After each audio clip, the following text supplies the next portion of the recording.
Please take your seats. Our program is about to begin.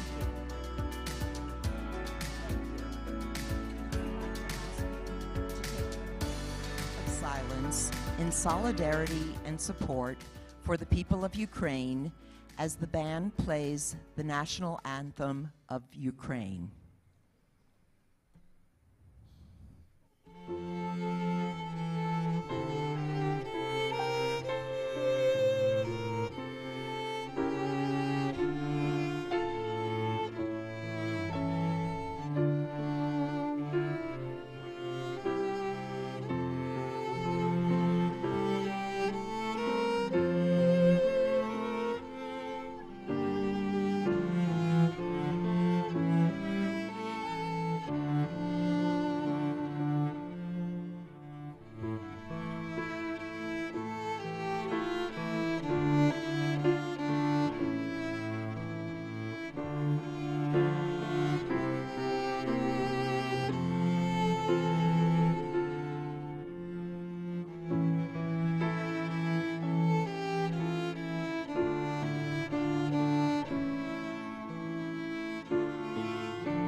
Please join me in welcoming to the TEDxSonoma County stage the Transcendence Theater Company and their founder, Amy Miller.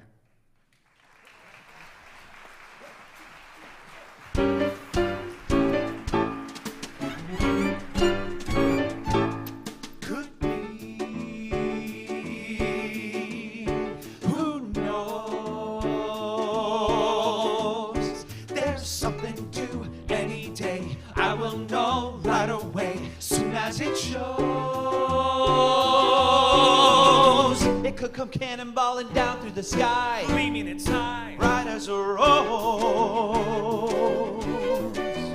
Who knows?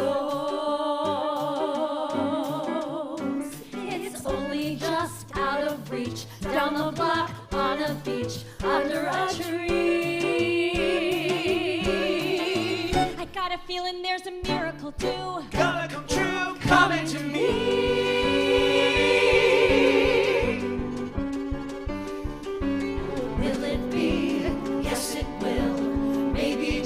By holding still, it'll be there.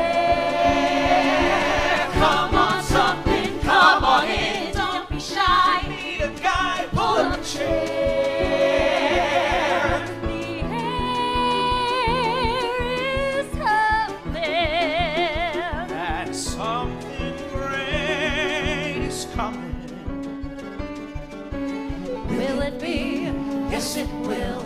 Maybe just by holding still, it'll be there. Come on, something, come on in. Don't be shy. Need a guy, Pull up a chair. The air is coming, and something great is coming.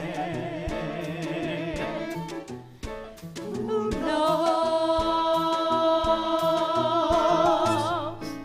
The word transcendence means excelling, surpassing, or going beyond the usual limits. And there was a moment in dance I called transcendence. It was this moment you felt free, where all your joy and love and creativity could soar. And I started to realize that these moments could happen on stage and off, and that life is art, and every single person is an artist. So, our lives have been completely turned upside down over the past years, and you may have found yourself at a low, or in the fetal position on the ground crying, like I was when I came up with the idea of the Transcendence Theater Company. Emergence is order rising out of chaos, and a low can be the breeding ground for the imagination, innovation, and compassion that our world needs right now. And we as artists are here today to share with you how the arts can help us to transcend the challenges of these times and move boldly into the future. So let's go back to that concept that all of life is art. At Transcendence, we are open to the possibility that just like what you see on the stage, life off the stage has the potential of being a world of magic that can guide you to the fulfillment of your dreams. And the reason we wanted to share the origin story of Transcendence Theater Company today is to inspire action, because we are often held back by the fear of impossibility.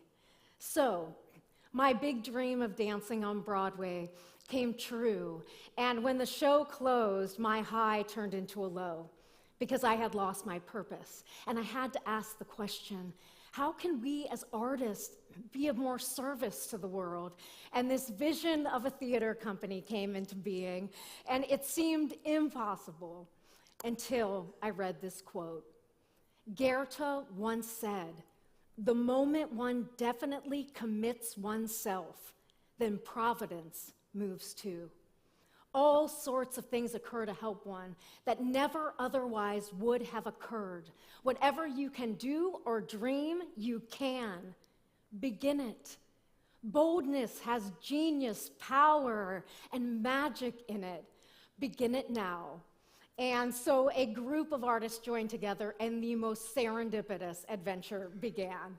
We went on a vacation to Mexico and somehow were given a theater for free for 4 months to start the company. We then hopped in RVs and went on a 2-month cross-country research trip and chose Sonoma as our home.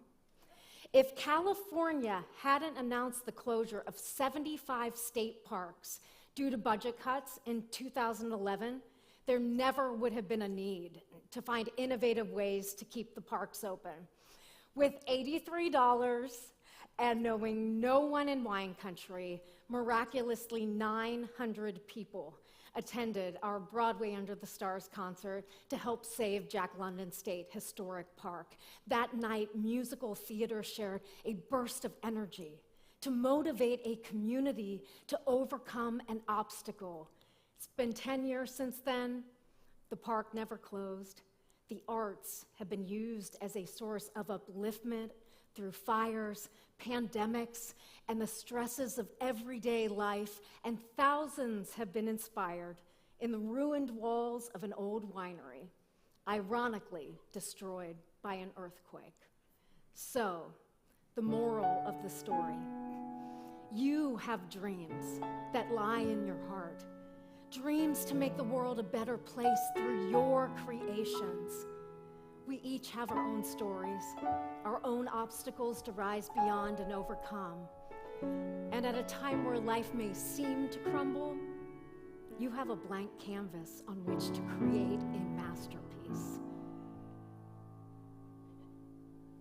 First, when there's nothing but a slow glowing dream that your fears seem to hide deep inside your mind. All alone I have cried salty tears deep inside, in a world of fear made of steel.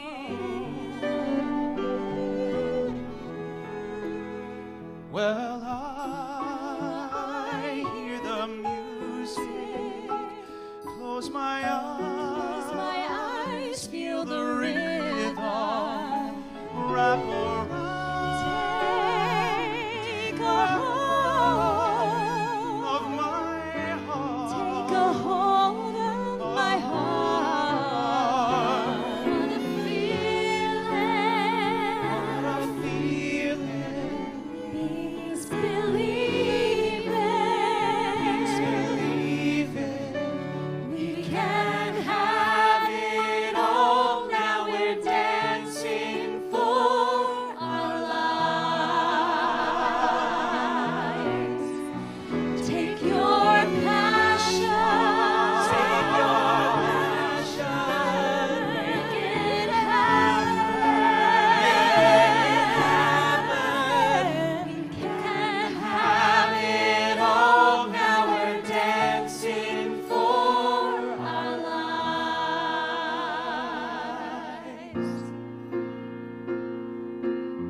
passion, stories of friendship, and tales of how romance survives. Stories of illness, songs of improving, and everyone talks about change. I have so many songs. Stories of stillness, of people not moving, And throwing out books. When things turn out too strange, we rearrange. But you gotta have heart and music. You gotta have heart and music. Heart and music get along. You gotta have heart and music. Heart and music. Heart and music make a song. Oh, you gotta have heart and music. You gotta have heart and music. Heart and music. You'll always get along with your heart and music. You gotta have heart and music. You'll always get along with your heart and music. You'll always get along with your heart, with your heart, with your heart and music. Heart and music make. Heart and music make. Heart and music make. Make a song. Heart and music make a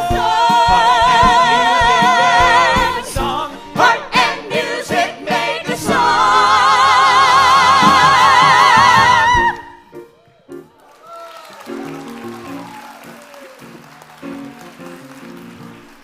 We are artists, but my brother Brian is a neuroscientist who shared with me that collective experiences have the profound ability to drive neuroplasticity and meaningful neural change. And there has been high-profile research recently demonstrating that theater, music, and the power of narratives not only have the ability to coordinate our brain states, but even sync up the deepest rhythms and physiology of our hearts. So that means when you attend the theater, this convergence of our collective hearts, synchronizing and beating together, leads to the emergence of powerful feelings of togetherness, similarity, cooperation, and social bonding, which is why we must join together to make the arts more available to all. Now, live theatrical performance was completely taken away from us during the pandemic. Yet as it returns, artists must resiliently move forward with a single purpose to serve and uplift communities. Every single person walks into a theater with their own story. We will never know the endless intricacies of a person's story, but what we do know is theater has limitless possibilities to impact people's lives. One night at a theater could make you laugh, think, cry, or simply bring happiness to your day, and for a moment in time, our hearts beat together. And this extraordinary experience makes us stronger as we walk out into the theater of life. Ahead of us lies uncertainty, yet also possibility. And sometimes musical theater, that glorious combination of words, music, dance, and an unexplainable energy, can be the exhilarating push that inspires positive action and helps lead to that ultimate feeling of transcendence. Jonathan Larson, who wrote Rent and the song To Come, almost quit writing music.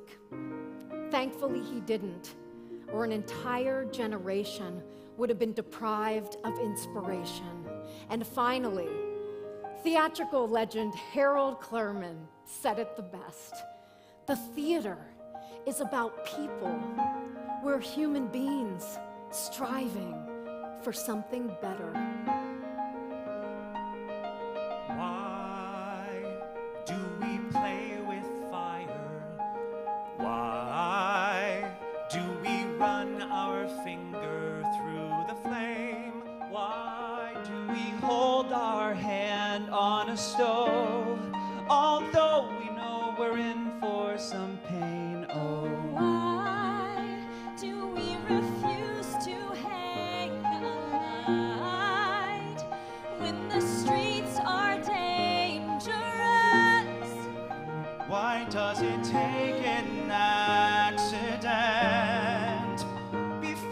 truth gets through to us. Cages or wings, which do you prefer? Ask the birds. Fear or love, baby, don't say the answer. Actions speak louder than words. Why should we try to be our best when we can just get by and still gain? Why do we nod our heads? Although we know the boss is wrong as rain, why should we blaze a trail when the well-worn path seems safe and so inviting? How, as we travel, can we see the dismay And keep from fighting. Cages or wings, which do you prefer? Ask the birds. Fear or love, baby, don't say the answer. Actions speak louder than What does it take to wake up a generation? How can we make someone take off and fly? If we don't wake up and shake up the nation, we'll eat the dust of the world. Wondering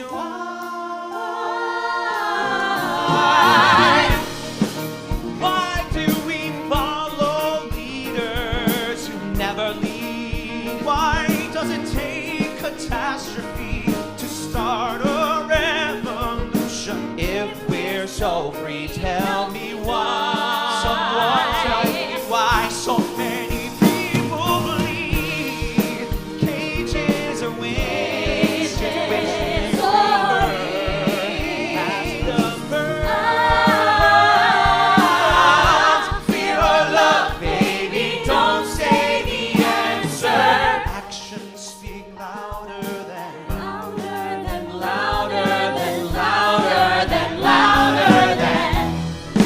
cages or wings. Which do you prefer? Ask the birds. Fear or love, baby, don't say the answer. Actions speak louder than Ooh, they speak louder than actions speak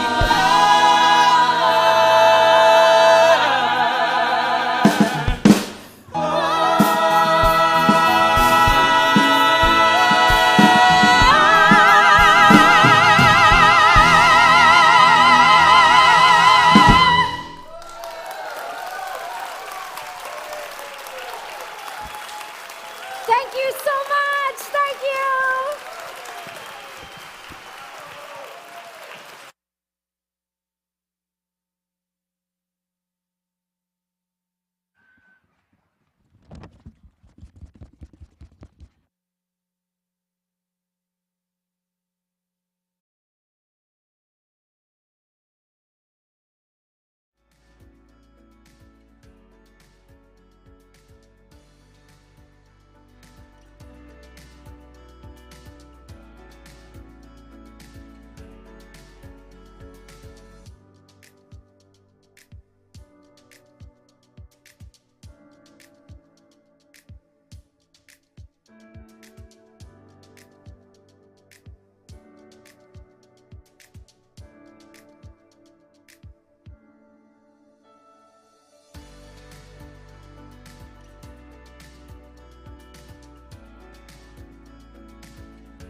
Welcome, everyone. Let's give Amy Miller and Transcendence Theater Company another round of applause.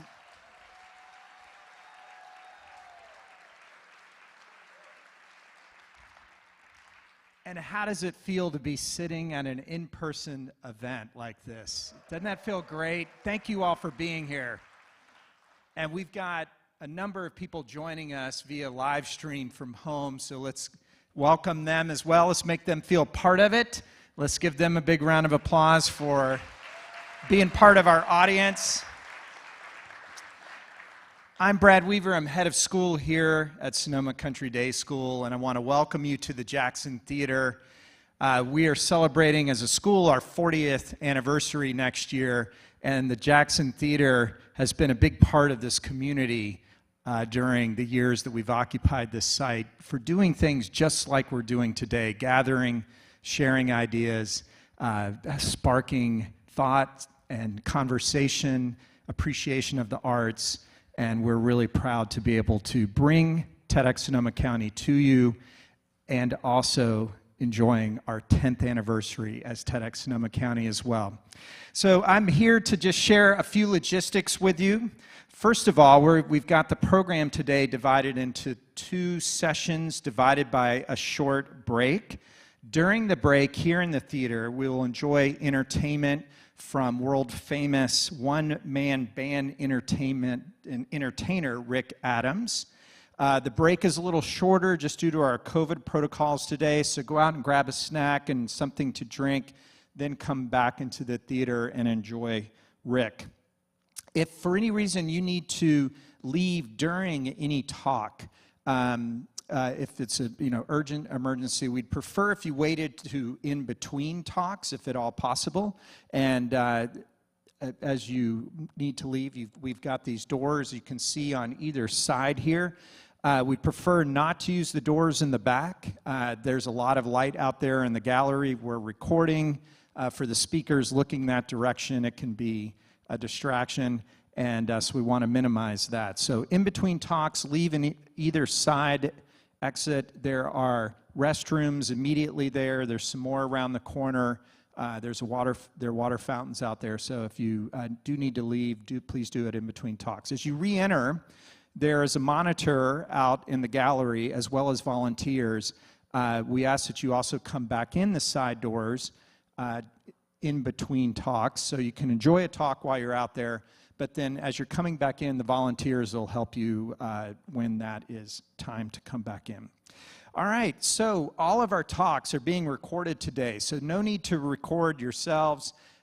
You can enjoy those. We will send all participants who've signed up a link to the YouTube channel for TEDx Sonoma County when our talks are up and posted, so you can go back and enjoy those again. If you had one that you particularly felt inspired by, please share that with your friends. It does our speakers a tremendous service to have their talks out there and posted and shared with others, so please feel free to do that as well.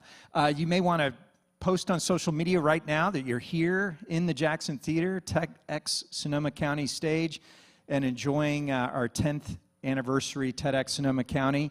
And as you do that, if you're in the midst of doing that right now, if you wouldn't mind going ahead and making sure your phones are set on silent mode so we don't interrupt any of our talks, any of the speakers.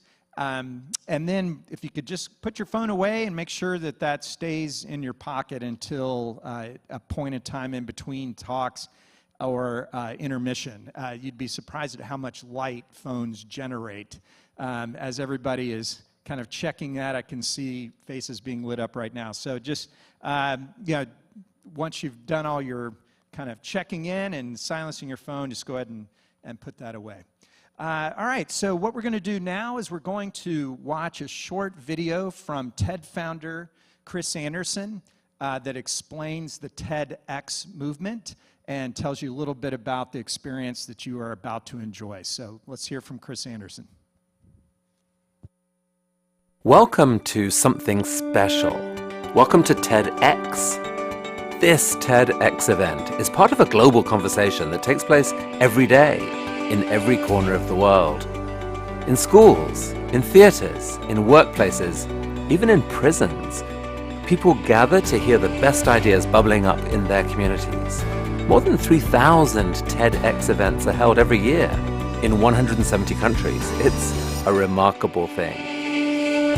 TEDx events are self-organized under a license from TED, a non-profit organization devoted to discovering and sharing powerful ideas in the form of TED Talks. It's not TED itself, but your local TEDx team of volunteers that has done all the work to put on today's event, including booking all of the speakers. It's this team's ideas, dedication, and time that have made this possible. We really hope today's program sparks an exciting conversation. This is a day for curiosity and for skepticism, for inspiration and for action. The more you enter into it, the more you will take out. And now, on with the show.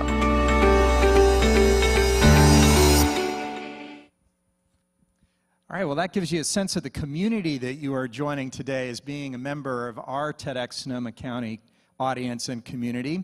And before we begin, I did just want to also highlight all of our volunteers here and the work that they've done over the 10 years that we have been a TEDx event. And I just wanted to give them a big round of applause, all of our incredible organizing committee and everyone that works so hard all year round to put on this event so that we can enjoy this, sharing ideas here in Sonoma County. Let's give them a big round of applause. Everyone has been involved in that.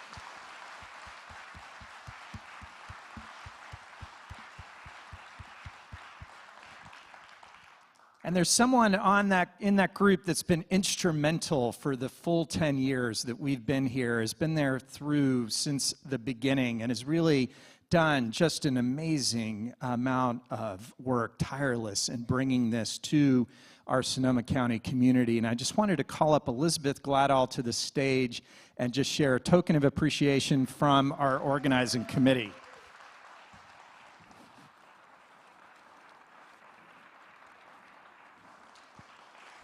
Come on over, Elizabeth.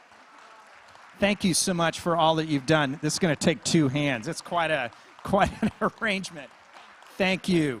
Thank you, everyone. Thanks, Elizabeth. Well, now it's my great honor to introduce our MC for today, someone who is very familiar with the TED and our TEDx Sonoma County stage. Miss Anisha Fritz. She has hosted our TEDx before. She's a big fan of TED. She's a Sonoma County resident. She's also proprietor of Linmar Estate Winery, co-founder of the Fritz Institute, business school professor, and global humanitarian. Let's welcome Anisha Fritz to the TEDx Sonoma County stage. Hi. Hello, everybody. We've missed you. It was, we had a year, what a year we had. We had this rousing 2020 TED where every single seat in the audience was full. And then right away, the day after, we started planning TEDx 2021. Except it wasn't to be. We couldn't gather in person. We did an all-virtual event. So through fires and floods and pandemics, this TEDx Sonoma County, has persevered. So for bringing learning to life beyond the walls of the Jackson Theater and Sonoma Country Day School, thank you, Brad, and the Sonoma Country Day community.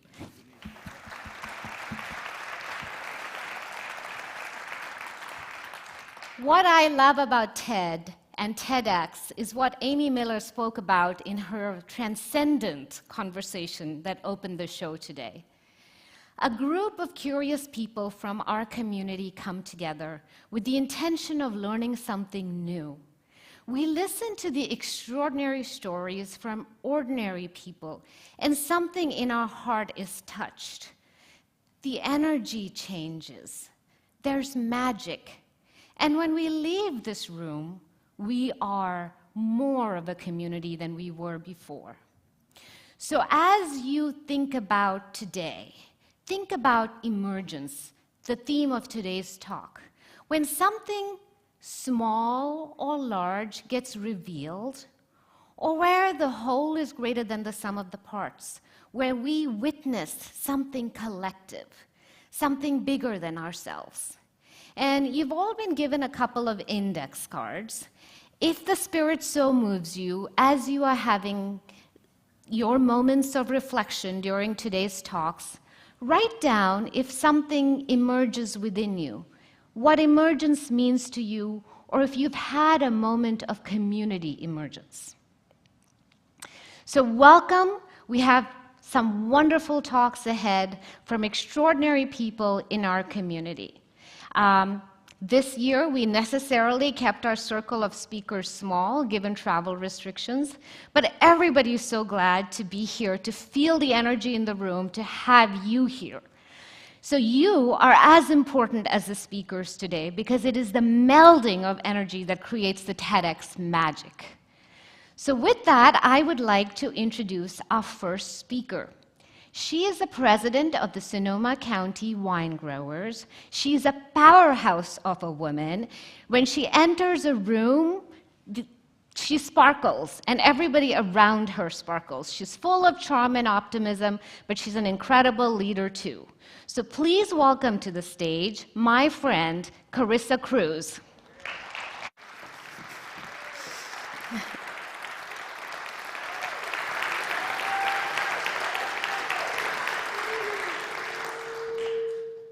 It was a beautiful Tuesday evening, and harvest was wrapping up in Sonoma County.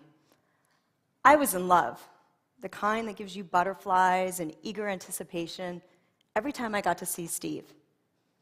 He was coming over tonight, even though he'd been up harvesting since midnight, and I'd already picked up the takeout sushi, knowing he'd probably be in bed early. When he arrived, he had brought a bottle of champagne with him. Now, this farmer didn't typically like bubbles, but he knew I loved them, and he had brought a 1990. It was rare, expensive. Automatically, I said, let's save it. Let's not have it tonight on a random Tuesday with edamame and a spicy tuna roll. But he insisted. So we opened it up, and it was delicious. It was perfect, even with its almost 30 years of age. We drank it, we took pictures with it, we toasted the sunset, we even saved the bottle. Life was good. Exactly 1 week later, I was standing in front of the remains of what was my home and my life. I had just finished a media interview. It was October 10th, 2017, and the Tubbs fire had just ravaged our community. A little piece of irony, as I looked out in the ashes, one of the only things I recognized was the frame of my treadmill that just the week before, yes, you can laugh, just the week before was my daily taunt, and there it was. I also saw so many broken bottles of wine that would never be consumed. It was in that moment that I was so thankful that just the week before, Steve and I hadn't waited to drink the good stuff. All too often, we put off enjoying our lives. Oh, I'll take that vacation when I have more time. Oh, I bought this great new outfit. I'll save it for a special occasion. I'm not going to bother my friends or family with a phone call. I don't really have anything new to share. Having a drink the good stuff attitude reminds you to enjoy life. But that doesn't mean that you can't also be thinking ahead to what is to come and plan for the future. In the aftermath of the 2017 wildfires, I had to stay busy. I had to keep moving forward. Instead of standing around and saying, why me? How did this happen? I pulled on another guiding principle that has shaped my professional and personal life for the last decade. What's next? What was next for me was over 70 media interviews in those first 2 weeks after the fires, sharing my story, the story of Sonoma County, the story of our farming community. It was a platform that I used to raise over $1 million for our local vineyard workforce and farm workers and their families who had been impacted by the fires. And as I started to heal just a little bit, I realized that when what's next is in the service to the community, we all reap the benefits. A granddaughter of 2 Midwest farming families, I spent early childhood summers on my grandparents' farm in Nebraska. I found great delight in chasing the pigs with my grandparents when they'd get out of the pen. I can still remember when my grandfather, I'd giggle when he'd wrap me up tight in this blanket, throw me over his shoulder, and take me down into the cellar when there was a tornado or thunderstorm threat. And I can still, to this day, remember the smell of that combination of the plastic seats that covered my grandmother's car and the hot coffee that we'd bring to my grandfather in the field. My childhoods were a delight. But as I got older, I realized my grandparents didn't really enjoy chasing the pigs when they got out of the pen. That was actually a symbol of just how hard they had to work. Those thunderstorms and tornadoes, that was actually a climate threat to their livelihood. And those plastic seats that adorned my grandmother's car, well, that was really a sign of what a modest living they were making from this farming way of life. But my grandpa, when he would take me into that tiny little Nebraska town with 1 gas station, 1 grocery store, and of course the local bar, he was a hero. And I was so proud of him. So it shouldn't have been a surprise that after my early days in my career striving for the corner office in some big company, that my roots came calling. And I ended up working for grape growers right here in Sonoma County. Farmers who, like my grandparents, rely on the land and don't really have jobs but livelihoods. It was in this role in 2013 that I first put up this slide. What's next? I'd been promoted for about 2 weeks into running the organization, and on a Saturday afternoon, one of my board members had emailed me, "Hey, Carissa, I had a thought. How would we get the governor of California to recognize our local grape growers as leaders in sustainability?" Oh yeah, sure, Saturday afternoon stuff, right? How do you figure that out? So I put a lunch on our calendar for about a week later, bought myself some time, and I started to think about it, leaders in sustainability. So when we finally sat down to talk, I was like, you know what? I haven't found any shortcuts.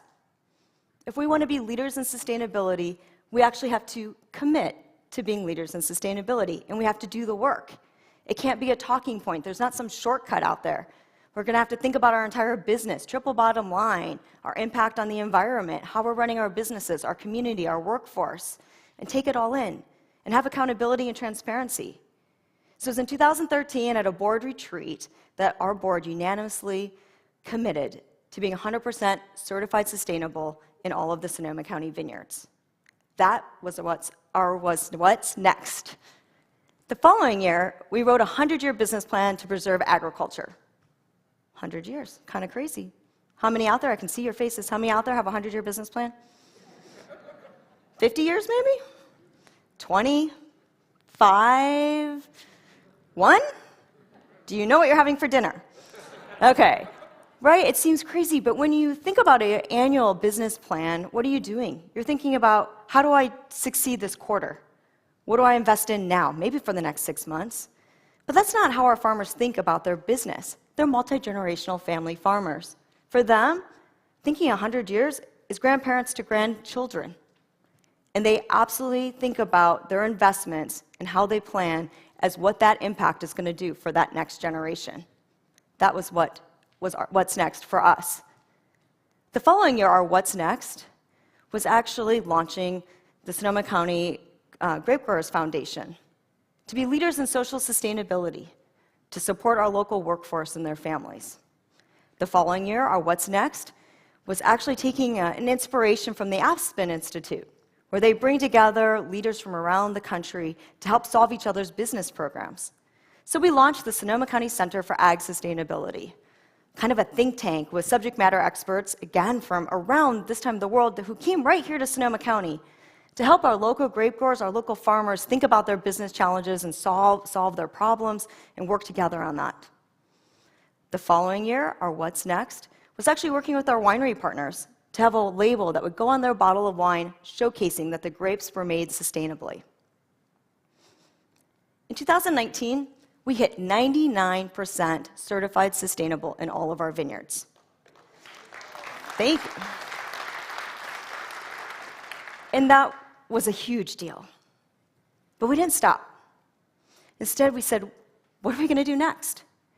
And at that time, we said, we now need to really focus on the impact of climate and how our local farmers can do our part. So in 2020, we became the first exclusive pilot partner for a climate adaptation certification program, the first of its kind for agriculture. And over the last couple of years, we've been learning how our farmers can play this big role and be part of the movement in this global climate crisis. We've used the last 18 months, frankly, to rethink everything. So using sustainability and climate as our guide, we said, what do we do next?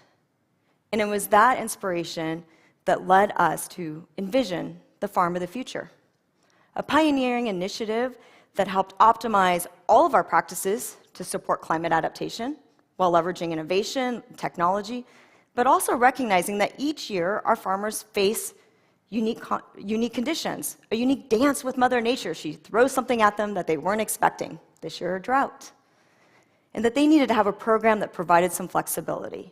So this program took into account marketplace conditions, community conditions, culture, labor, climate, all of these things that were happening to help them every year do their best. So there's no perfect solution to these challenges that we face, but there's certainly a way to optimize your practices and also to continuously improve. It was this vision that inspired and attracted a first-of-its-kind collaboration with Ford Pro, where right here in Sonoma County, our grape growers would be a case study, a living lab for the world to show and see how we could actually manage our fleets and optimize our fleets, as well as go electric on our ranches. So why does any of that matter? Why is what's next the thing? Why is that the game changer? Why not just do better? Well, when you do better, you might improve, but you're never going to transform. And you're never going to be able to open your mind and your door to the art of what's possible. That's what what's next gives you. So our grape growing community and our farming community, they didn't just emerge or reemerge from the wildfires, but every year they have to learn how to do that unique dance with Mother Nature and emerge again. And the innovation, the thought leadership, the sustainability commitment, that stake in the ground that they made almost a decade ago has been a compass to not only help them emerge every year, but be prepared when the crisis does happen. Sustainability and climate leadership are now the core of our business. They're at the heart of the Sonoma County wine grower brand, our DNA, what we do, what we think, how we promote the county and the community and the region. And it is that thinking that has really made us the most sustainable wine growing region in the world. And yes, the accolades are nice, and we like the recognition, but most importantly, it has helped our farmers understand how they can continuously adapt to climate. It has helped us have a safety net in place for our workforce, and it has helped us have a learned and practiced behavior of adaptation. This what's next sustainability leadership attitude has made us leaders and continues to push our thinking. But even though you're looking ahead, you can still enjoy a drink the good stuff mindset. Because every day while you choose to enjoy those little things, you're filling up your heart, you're filling up your soul, and it replenishes you for when the challenge does come. And we know the challenge will always come. So what's next gives you the direction, and drink the good stuff helps you enjoy every step as you head down your journey. So let me leave you with some final thoughts and a few questions. So I'm looking for some participation here. All right, how many of you have some item of clothing in your closet with a tag on it still? You haven't worn it, and I'm seeing some of you are lying to me. Okay, that's fine. So I'm out here first, getting the audience warmed up. All right, how many of you are waiting to take a vacation? Yeah. How many, I'm talking to the women in the audience now, how many of you have this beautiful purse and it's in a little bag that protects it and you never take it out? You're saving it. How many of you have bottles of wine out there you're saving for a special occasion, that perfect dinner, that perfect evening night? Oh, now I know my Sonoma County wine audience. Yes, thank you. All the hands are up. I hope they're Sonoma County wine. So today's the day. Tonight's the night. Go home, rip off some tags, get the fancy purse out, rip some corks. It's time. As for me, well, my board has replaced their groans with mostly enthusiasm when they now see this slide, "What's next?" appear in a board meeting. Governor Brown did recognize our local grape growers as leaders in sustainability. In 2016, we won the Governor's Economic and Environmental Leadership Award for the state of California. I still get excited when I drive around the county and I see those Sonoma County sustainable signs in our vineyards. They now adorn almost 2,000 vineyards. And I'm as proud of our local grape growers as I was when I would hold my grandpa's hand in front of the local gas station in that tiny Nebraska town almost 40 years ago. Steve and I are now happily married. And we drink our best wines on Tuesday nights.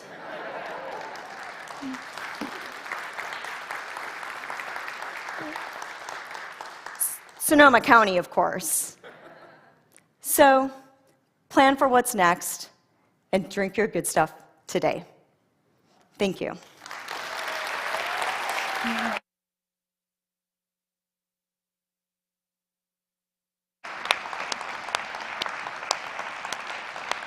She wasn't kidding when she said, drink the good stuff now, wear the good stuff now. What you may not know that I found out in the green room is that Carissa was wearing for the second time her wedding dress from a year ago. So cheers, Carissa. I bet you didn't know that Sonoma County was such an important center for innovation in farming.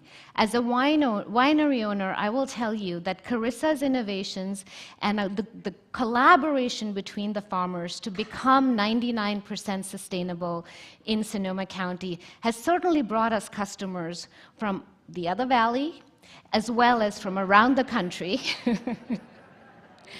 because people care. People care that we take care of our environment. Innovation and emergence are going to continue to be themes this afternoon, but I can't end my thoughts about Carissa without thinking about the 2017 fires that affected all of us and felt like in some way it changed the course of our county, right? I mean, we don't sleep the same way anymore. But something did emerge from those horrific fires. Even though I know I met some of you before, there are several of you in this audience that are still rebuilding your homes from 2017. But what I will remember from 2017 is the sign that came up almost within the first 10 hours of us realizing that the extent of the fire. The love in the air is thicker than the smoke. That sense of community, that sense of being together, that we could get through this together, continues through today.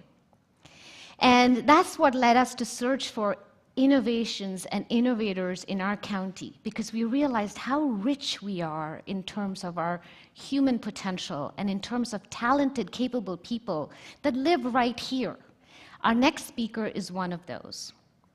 I was asking him yesterday, what made this book, The Life-Changing Magic of Tidying Up, so popular that through the pandemic we all went through our closets and cleaned up and donated stuff and cleaned up again and shrunk and started to think about what we could do without. And we learned to do without so much. And the same thing goes for our living spaces, our homes, our towns, our streets. Our next speaker is a built environment entrepreneur that takes this mantra of small to the national stage. So please join me in welcoming Jim Hyde.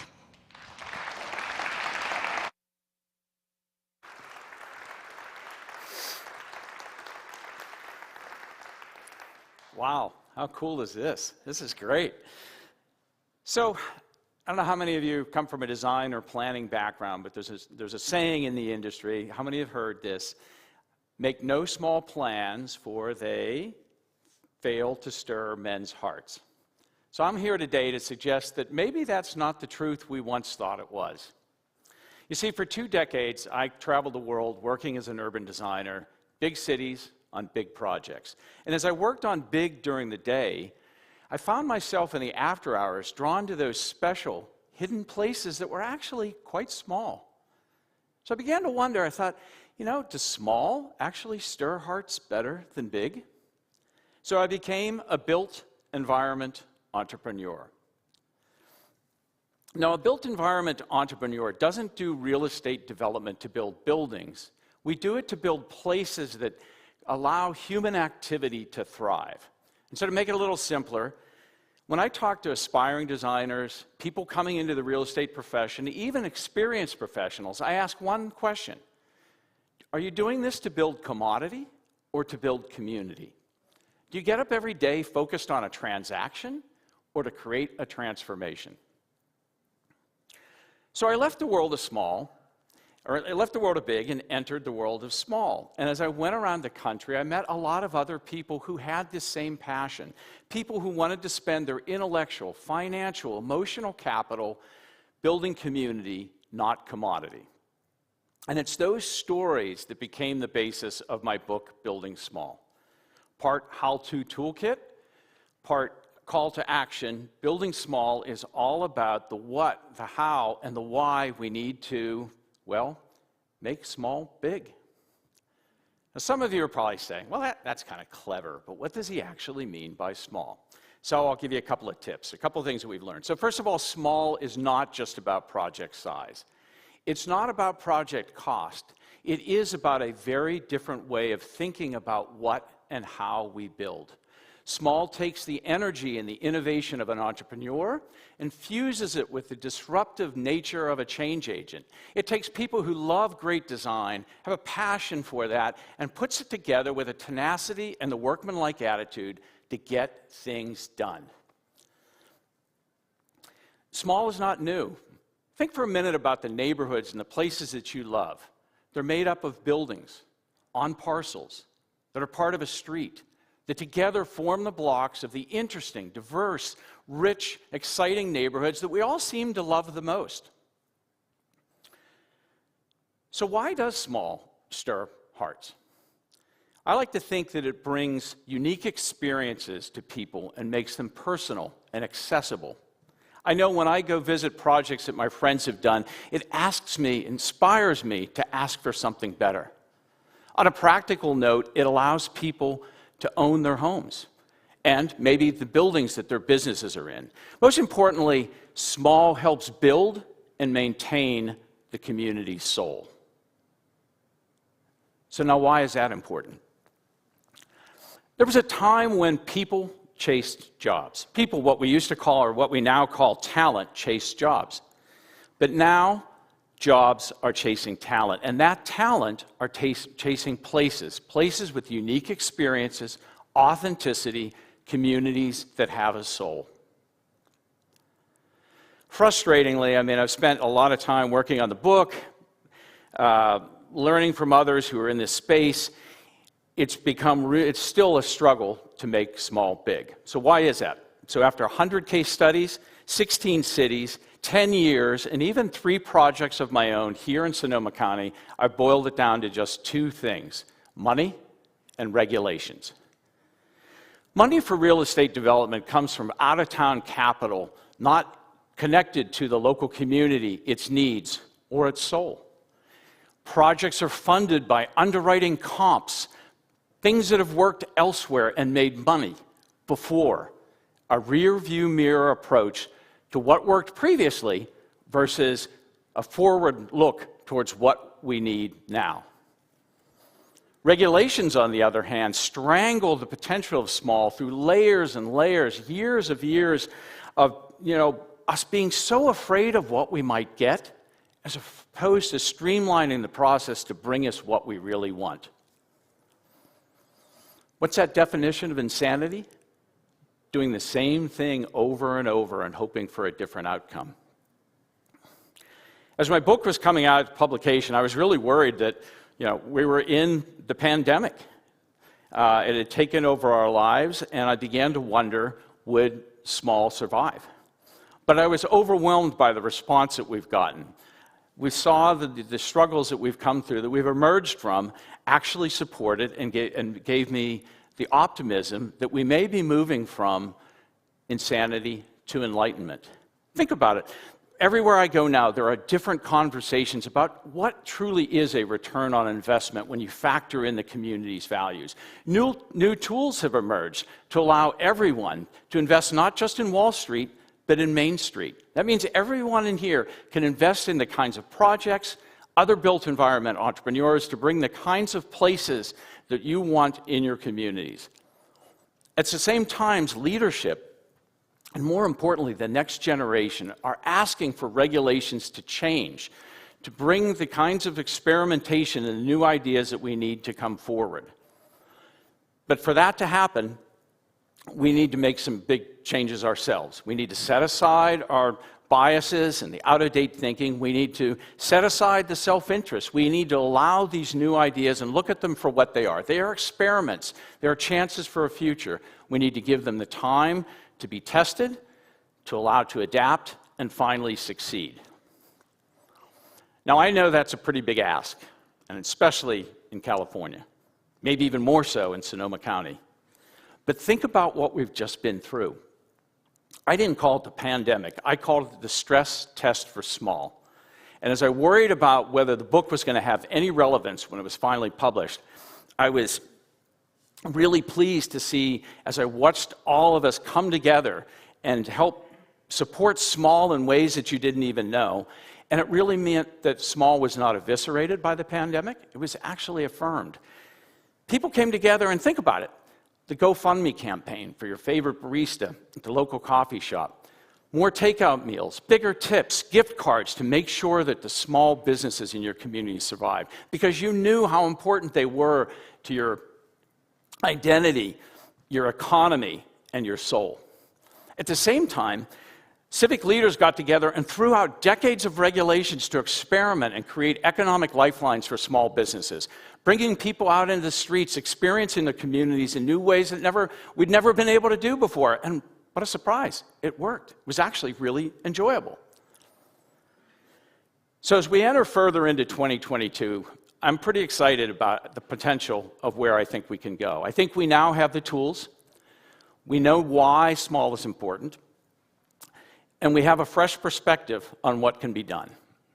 I think this may finally be the time to make small big. Are you with me?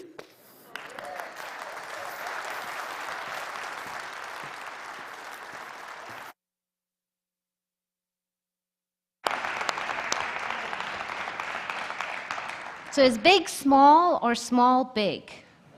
Or both? I want to say a special note of welcome to Sonoma County, to all of the people who are joining us online. We have people from Europe and the East Coast, as well as several people from our local area as well, who chose to do this online. I think our world is forever changed, with working from home and in real life, and jobs chasing people and people chasing jobs. The world has changed. Welcome to the people who are joining us from all over. We wish you were here, but we're glad you are joining us in any case. Now Jim talked about regulation and legislation and civic leaders. Our next speaker is somebody who knows a lot about all of these things. She's a familiar name and a familiar face on television. She is our 5th district supervisor, Linda Hopkins. And I followed this powerhouse of a woman on Facebook. And it's really interesting. I don't understand how she juggles everything she does. One day she's leading a meeting, and the next day she's herding her children and goats all in a car to go pick up something from another farm. Linda is amazing in so many different ways. She's young. She's brought a whole sense of youth and vibrancy to our supervisors. And she has a lot of followers who think she's doing a great job, and certainly some people who don't think she is. What I most respect about Linda, because very few people can do this as elegantly as she does, is she listens to everybody. And listening, I think, is the key to our future, rather than really simply holding on to a point of view. So with that, I would like to welcome Supervisor Linda Hopkins to the TEDx Sonoma County stage.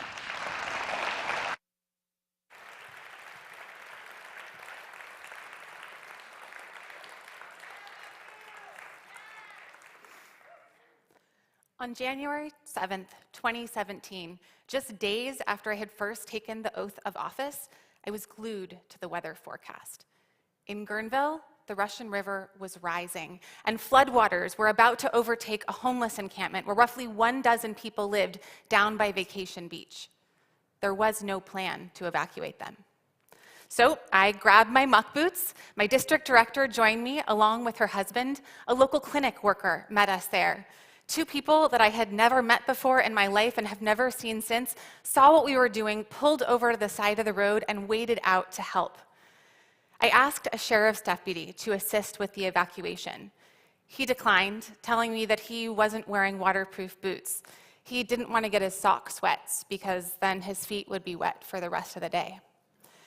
So together, the rest of us went campsite by campsite. We removed the tent poles and we rolled up the tents with all of the belongings burritoed inside, then carried them out like awkward, soggy logs and deposited them unceremoniously on the side of the road.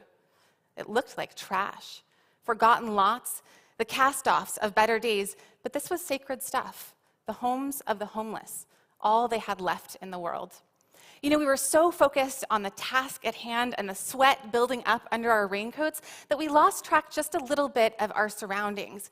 And I remember finally looking up and feeling a jolt of adrenaline as I realized that the situation was getting dangerous. The level of the river was higher than the spot that I was standing in, and the spot that I was standing in was the only remaining way to get to shore. In other words, the encampment was about to become an island. Something, fortunately for now, was holding back the water, but at some point, no one could say exactly when, the raging river would fill that channel and cut us off from the mainland, with the rain still pouring down. Fortunately, there was only one occupied campsite left. Unfortunately, the resident refused to leave. He was a journalist. I had been a journalist. He had written for the Sonoma West Times and News. So had I. He had knowledge of meteorology. I didn't. He was a veteran, which meant that he was willing to lay down his life for us, for me. And he wouldn't leave his tent until he could find his cat, who was nowhere to be found. The cat was really all the family that he had left. The water was inches from the tent. At any moment, the encampment could become an island. But just as the water literally started to lap at that stake that was holding that tent into the ground, the cat came back.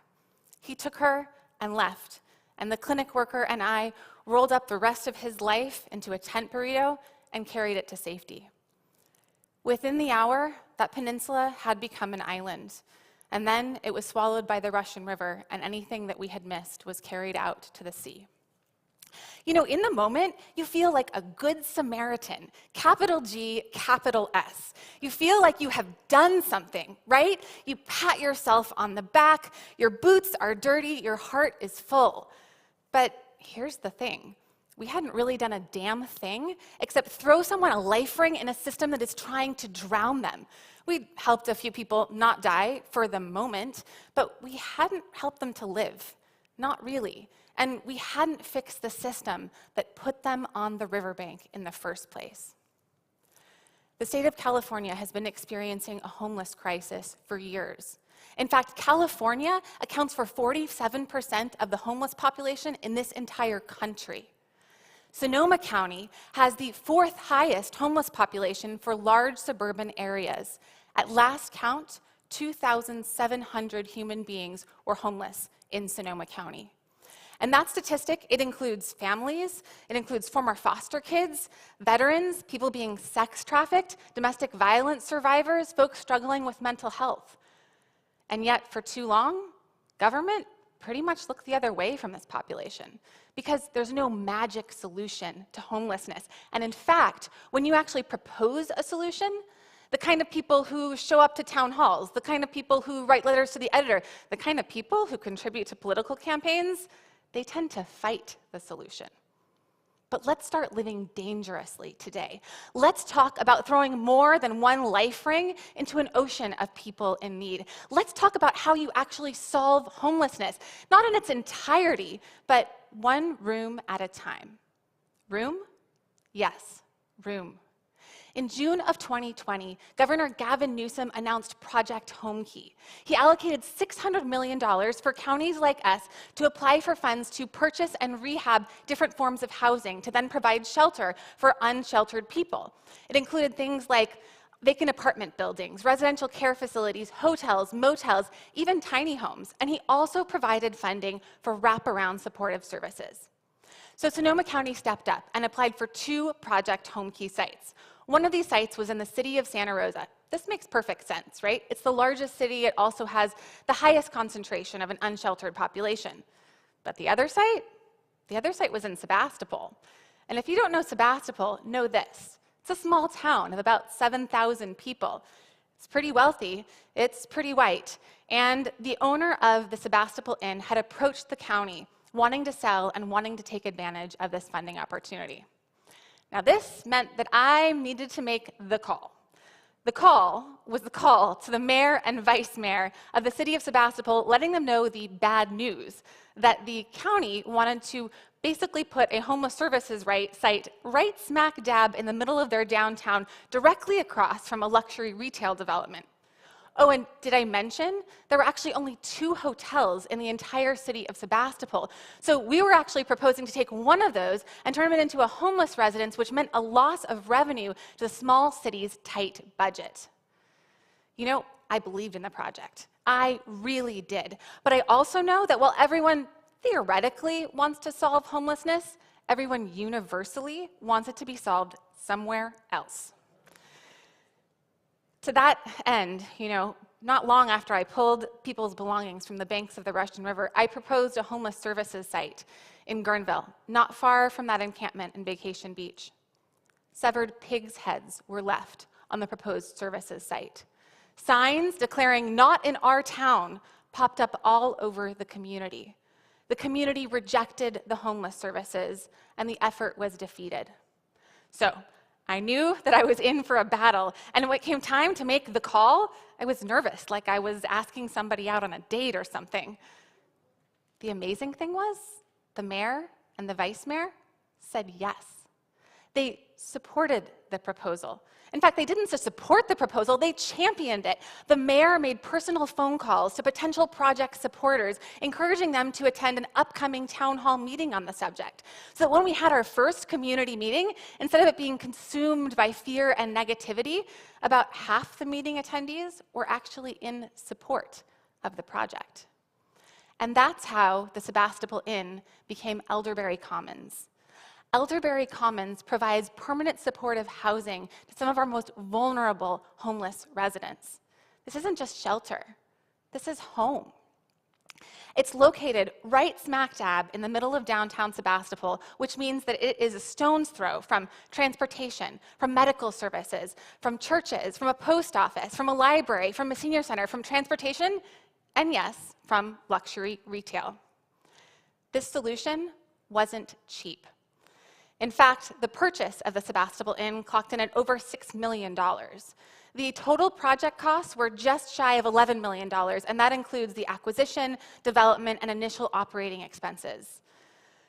But, that solution is only expensive until you consider the cost of the alternative, and it turns out that homelessness isn't cheap either.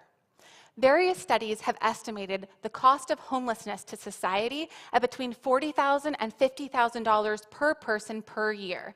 So if you take the 31 residents of Elderberry Commons at that $50,000 per year cost of being homeless, we're actually saving about $1.5 million a year by avoiding homelessness.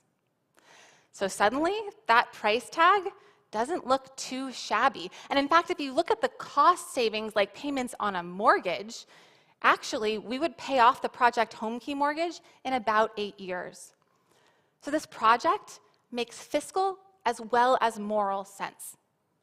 Which begs the question, why aren't there more projects like this? Too many solutions to homelessness are defeated by fear. People like you and me, comfortable people, the kind of people who give and listen to TED Talks, we're part of the problem. How would you feel if homeless services were proposed next door to your home? What if housing for the homeless were proposed next door to your son or daughter's school? Think about that for a minute. And the next time you see a homeless person on the sidewalk, really look at them.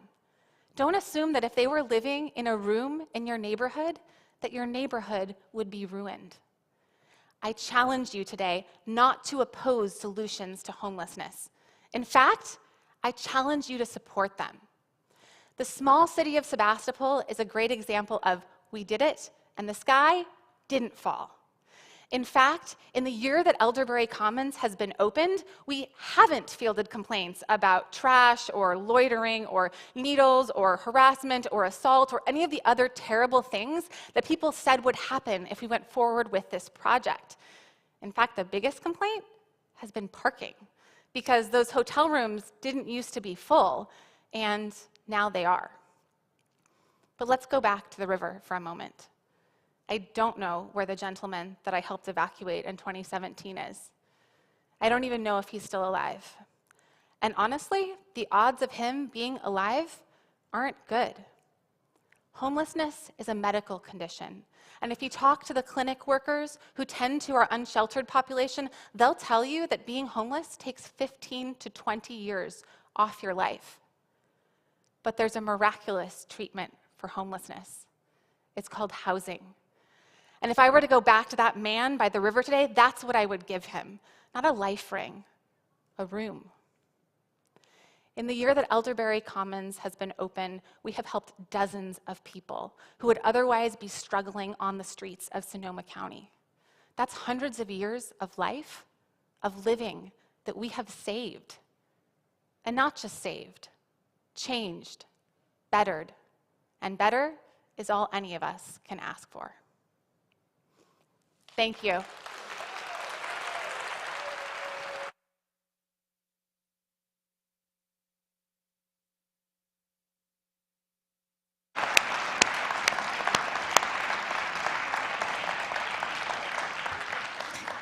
Climate change and homelessness. These are some of the new problems confronting us that our speakers are trying to identify, measure, understand, and find solutions for. Linda also represented us at the COP21 conference, where she probably encountered our next speaker, Matt Golden, who is the CEO of Recurve. He defines himself as an energy agitator, in addition to being an entrepreneur and a policy advocate. When he's not auditing Ellen DeGeneres' house for energy efficiency, he could be testifying in front of the Senate Finance Committee. He has an interesting proposal about how we can be more energy efficient at a community level. And isn't that what TED is all about? Finding new solutions to new problems, but also new solutions to old problems. So with that, please help me welcome Matt Golden.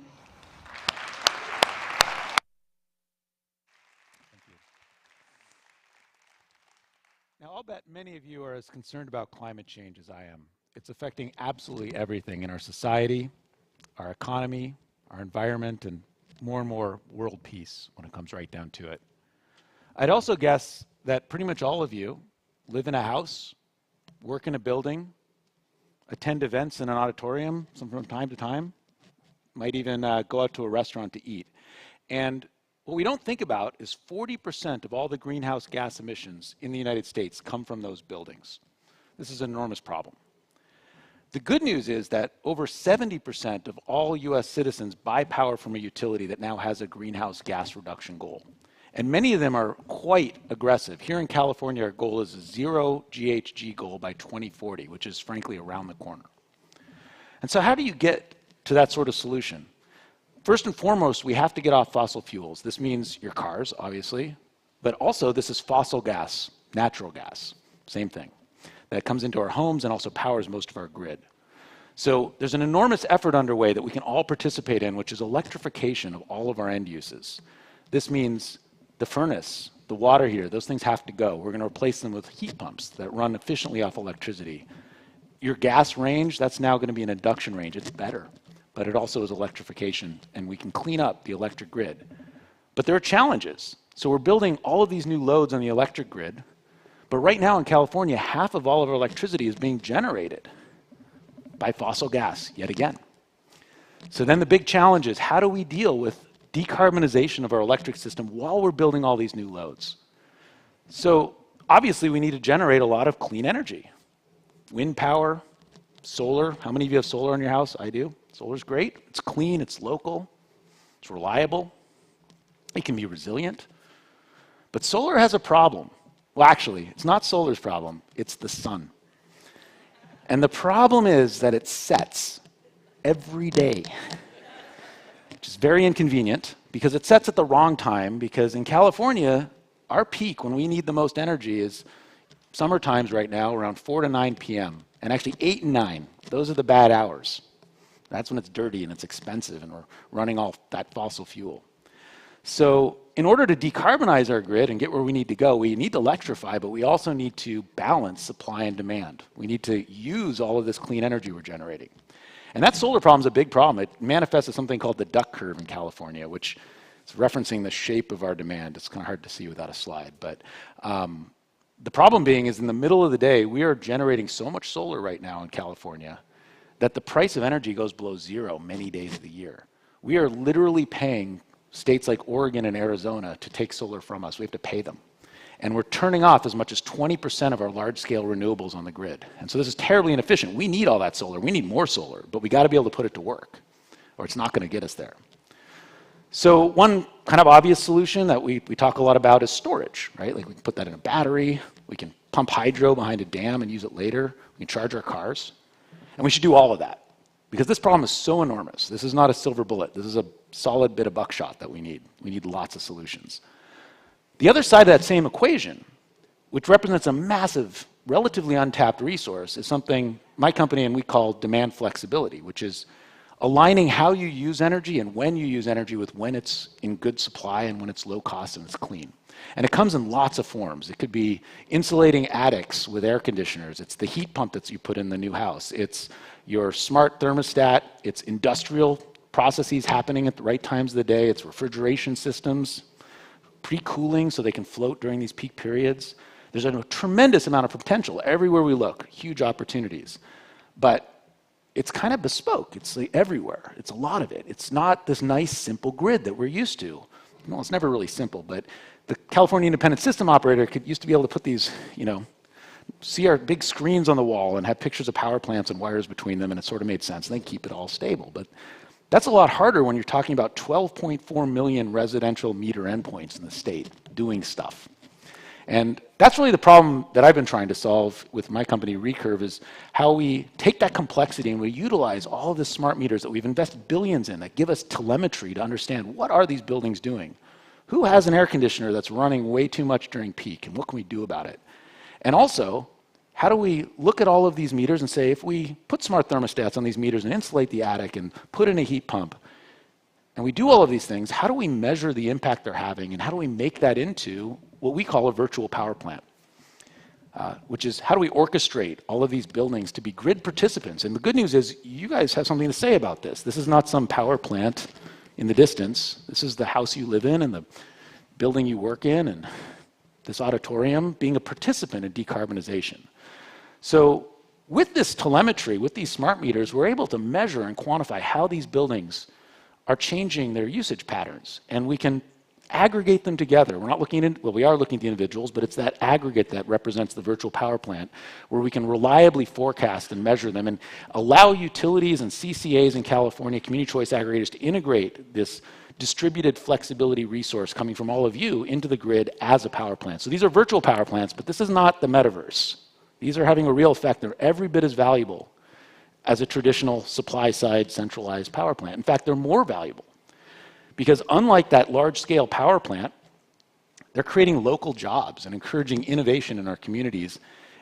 And they're also helping each and every one of you reduce your energy costs. This transition is not free.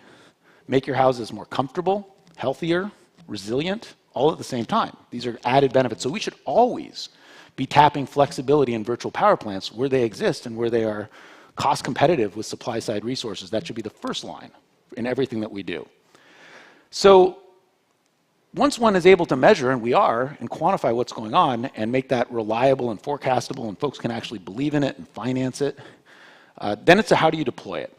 So Recurve works with utilities and CCAs across the whole country and actually different parts of the whole world actually at this point to deploy what we call a flex market. And some of the leading relationships that we have are with CCAs. We work very closely, for example, with MCE, just south of us, as well as Sonoma Clean Power and EBCE in the East Bay of California as well, to establish a marketplace where those CCAs and utilities can sign what are called flexibility purchase agreements. This is like a solar PPA, but in reverse, with companies who are out building these solutions that you all need to make your houses grid participants and decarbonize buildings, and pay for those virtual power plants in very much the exact same way as we would pay for new capacity or energy on the grid, and encourage that behind-the-meter innovation in our communities, and make, again, all of our buildings a participant in decarbonization. Now, crisis and opportunity are very similar. So in 2020, we had a crisis. You might remember August. There were about 5 days, it was above 100 degrees in a row.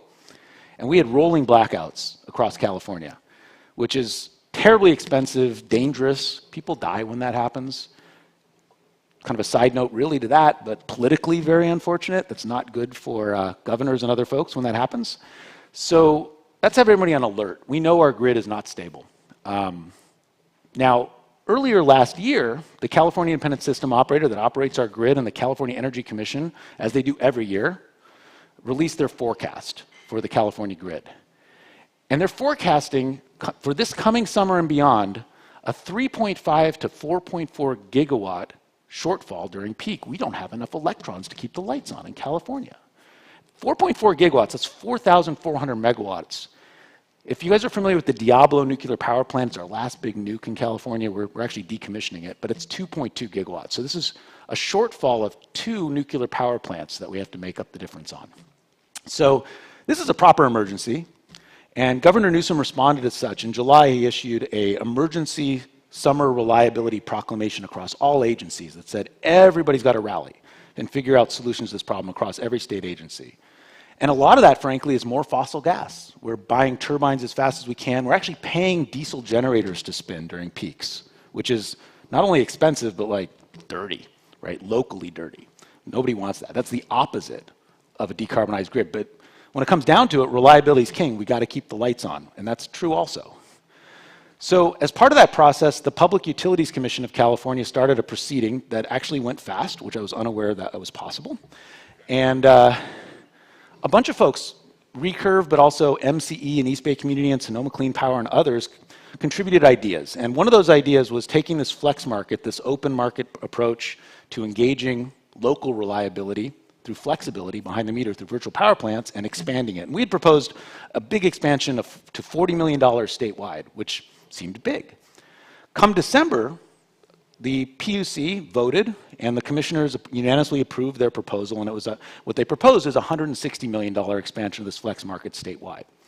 So we're right now, a couple months into ramping up for this summer, a much larger approach that can harness this virtual power plant tech approach, working with companies up and down the states, residential solar and storage and commercial refrigeration and lighting and HVAC. We're agnostic to all of that. And we're saying, look, if you can build business models that customers actually want to invest in, that also bring us grid benefits in the form of decarbonization and reliability, we'll pay you for that value because it's cheaper than the alternative and it helps customers. And so that's scaling up now, and that's scaling up here. We'll be deploying this summer primarily in Northern California, and all of you in your buildings, in your places of work, in your homes, will be seeing new opportunities to make investments that benefit you in the form of comfort and resiliency and lower bills, but also help us decarbonize the grid. And you'll be part of the virtual power plant and be paid for that, for those benefits that are accruing to all of us mutually as we all strive to decarbonize the power system and do what we can to combat climate change. Thank you.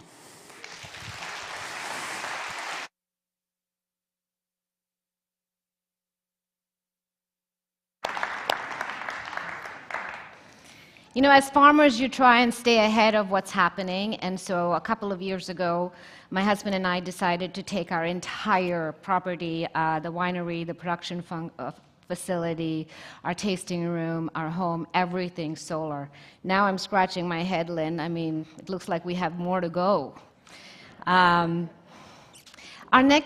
you, Matt. You've given us all a lot to think about. I know I'm going to be going back and doing some calculations. Our next speaker, our next two actually, have things in common. They're both musicians, and they both use the pandemic in a very unusual way. Andy Carruthers, you probably read about him in the Press Democrat, that's when I first heard his name, is an internationally known violin maker.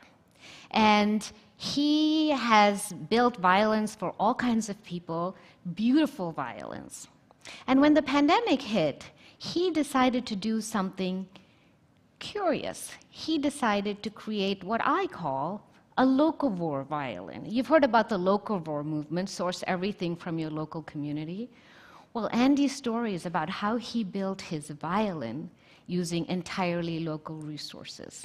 It's fascinating and interesting how he's taken this 400-year-old craft and brought it to Sonoma County and brought it to this present moment. So please help me welcome Andy Carruthers to the TEDx Sonoma County stage.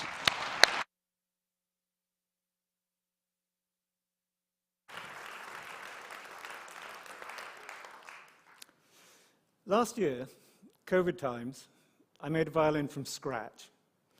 Now, I'm a professional violin maker, so you might think I make all of my violins from scratch. It's not exactly true. Actually, it's quite an international affair. Usually what happens is, I get onto my computer and I order the very best Bosnian maple and Swiss pine from Germany. I get ebony parts and fittings from India. I get resins and dyes from all over the world. Then I make my violin. This time, I went very basic and very local.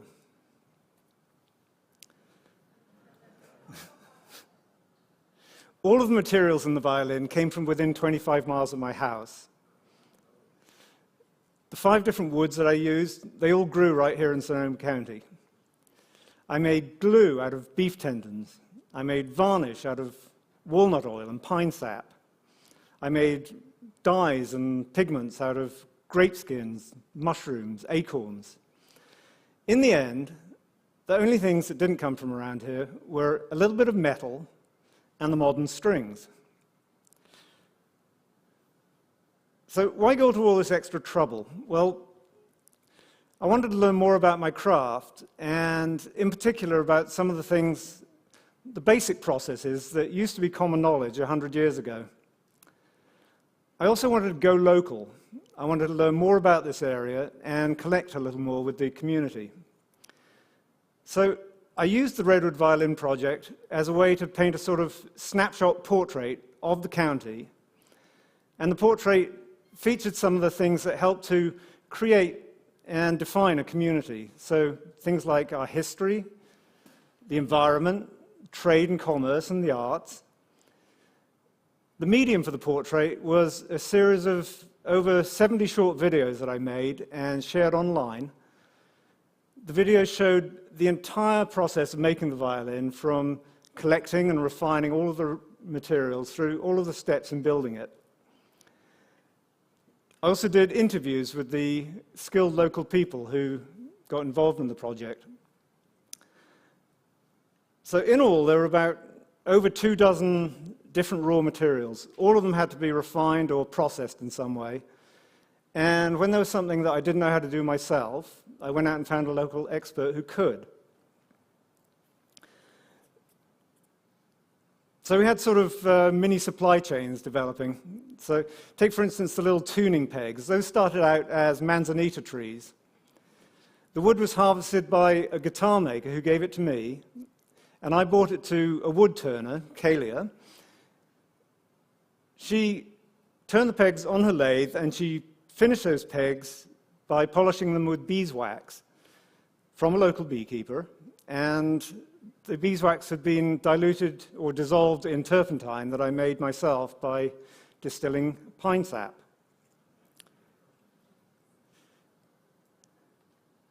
And there were lots of instances like this. So I used products from several farms, from butchers, a distillery up in Healdsburg, there was a paper maker and a calligrapher, and some local marquetry specialists inlaid an image of a tiger salamander, a local endangered species, onto the back of the violin.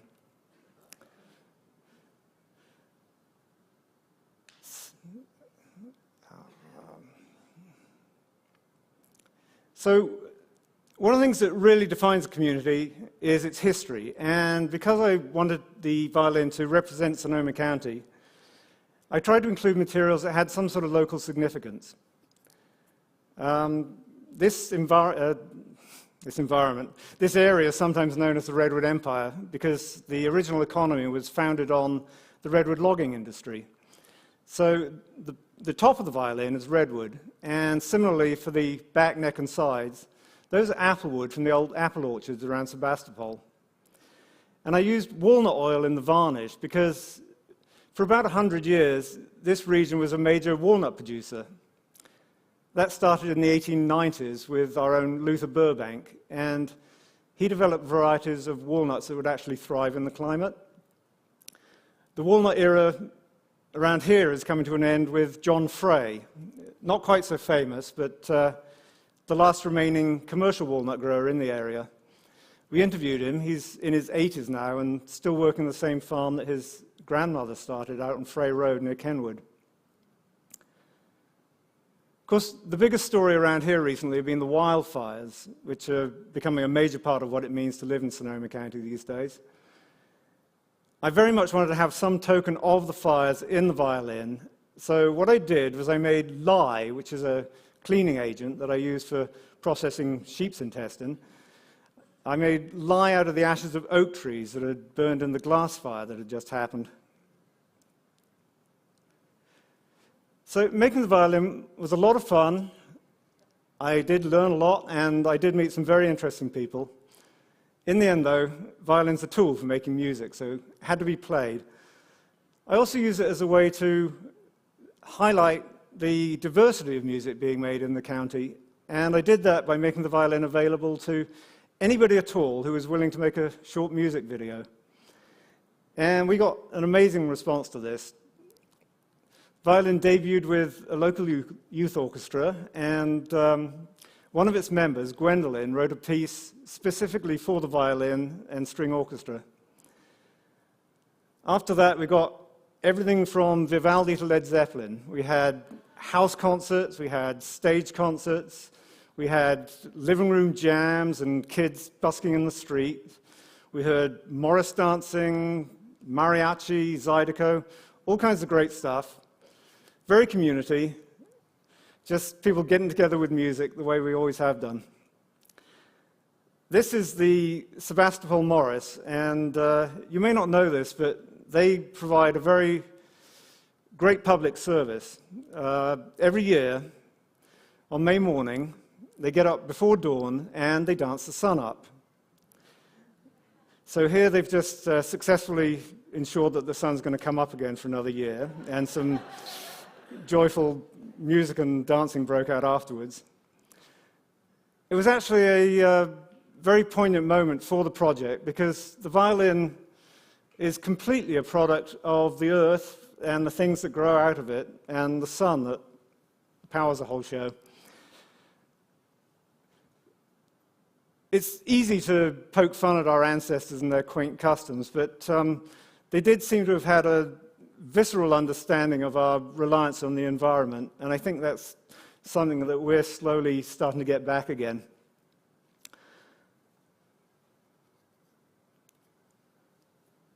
So here is the finished violin, proud product of Sonoma County. You can see the redwood top, the applewood back and sides, and tiger salamander on there.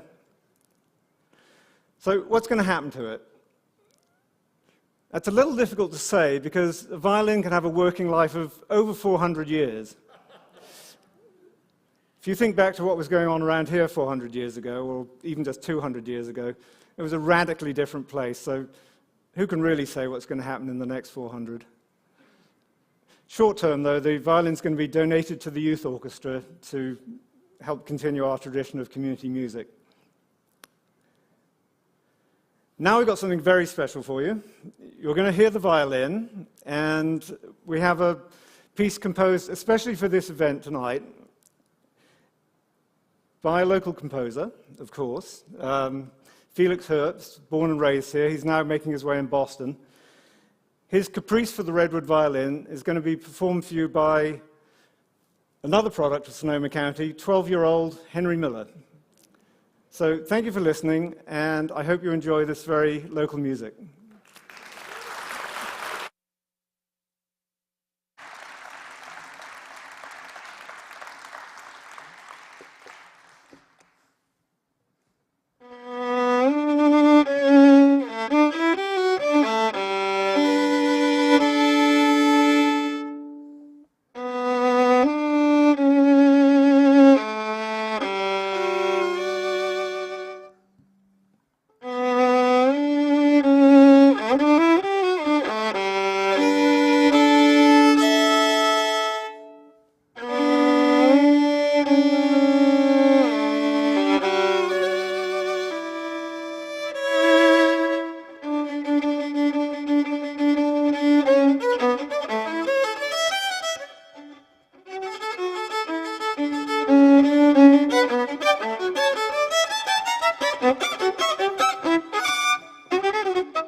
The bow.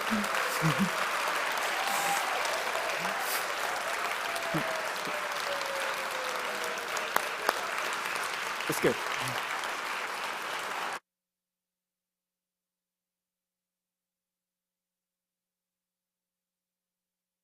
Andy Carruthers and Henry Miller, a local prodigy violinist, and in a Sonoma County story, Carissa and Henry Miller's mother have been friends for a very long time. So, you know, it's 1 degree of separation between all of us. And there he's getting his applause backstage. At this point in the program, we typically take a break, and we typically take a 20-minute break. But because of the people joining us online, we're going to take a shorter break, just enough time for you to go out, get a refreshment, stretch your legs a little bit, and we'll come back exactly in 10 minutes, because when you come back, you're going to have a very special treat playing for you. This is a musician called Rick Adam. Now, Rick moved to Sonoma County on the 16th of March, 2020. So he's a very famous musician. He's performed in the home of Bruce Springsteen. He's shared a stage with Garth Brooks. He has been featured in a PBS special about one-man bands. And when you see Rick and all of his instruments, you will see why he got more creative, even more creative, during the pandemic.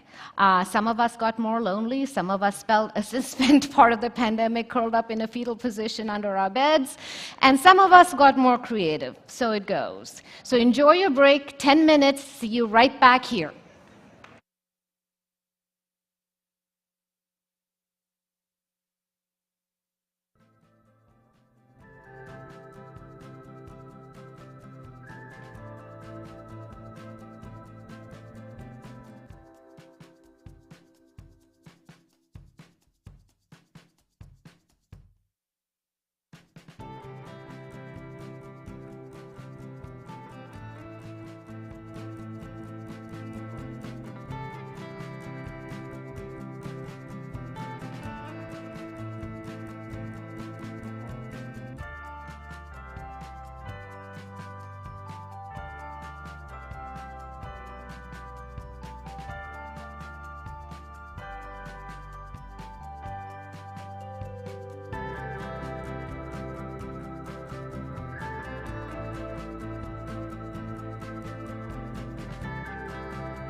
Why, thank you.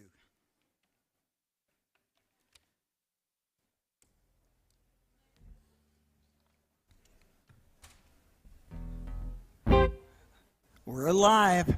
Welcome back. And first, I have a question for you. How many of you here know what happened on February 9th, 1964? Actually, two important things happened on February 9th, 1964. Don't be afraid to just call it out. We're all friends here. That's right, the Beatles, right. It was the day that the Beatles performed on the Ed Sullivan Show. And the other second important thing was that it was my birthday. It's true. And I remember seeing the Ed Sullivan Show and I was standing by the television, holding on to the antennas with a little piece of aluminum foil. And Ed Sullivan came out and he said, "Ladies and gentlemen, right here on our stage, the Beatles." And the crowd went crazy. I said the crowd went wild. Close your eyes and I'll kiss you. Tomorrow I'll miss you. Remember, I'll always be true. And while I'm away, I'll write home every day. Oh, I'll send all my loving to you. I'll pretend that I'm kissing the lips I am missing, in hopes that my dreams will come true. And while I'm away, I'll write home every day. Oh, I'll send all my loving to you. All my loving I will send to you. All my loving, darling, I'll be true.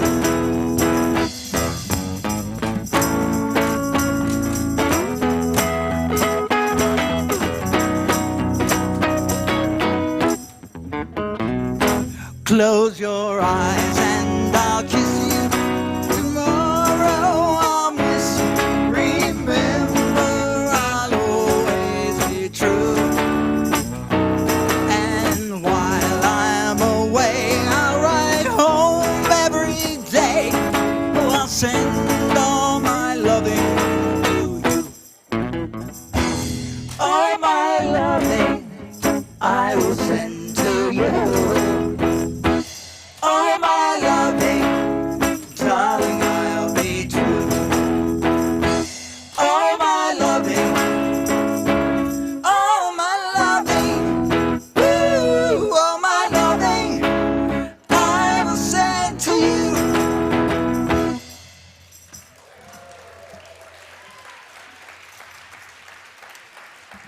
She loves you, yeah, yeah, yeah. Loves you, yeah, yeah, yeah. Loves you, yeah, yeah, yeah. Think you lost your love? I saw her yesterday, yeah. It's you she's thinking of. She told me what to say, yeah. She said she loves you, and you know that can't be bad. She loves you, and you know you should be glad. Woo! She said you hurt her so. She almost lost her mind. And now she says she knows you're not the hurting kind. Because she loves you, and you know that can't be bad.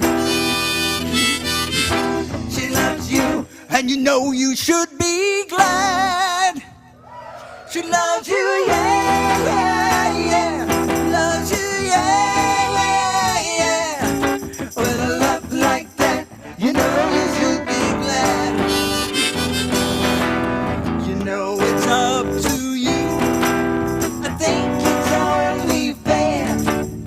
Pride can hurt you too. Apologize to her, because she loves you, and you know that can't be bad. She and you know you should be glad.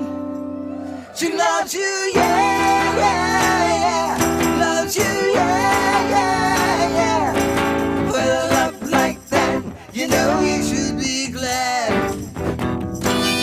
With a love like that, you know you should be glad.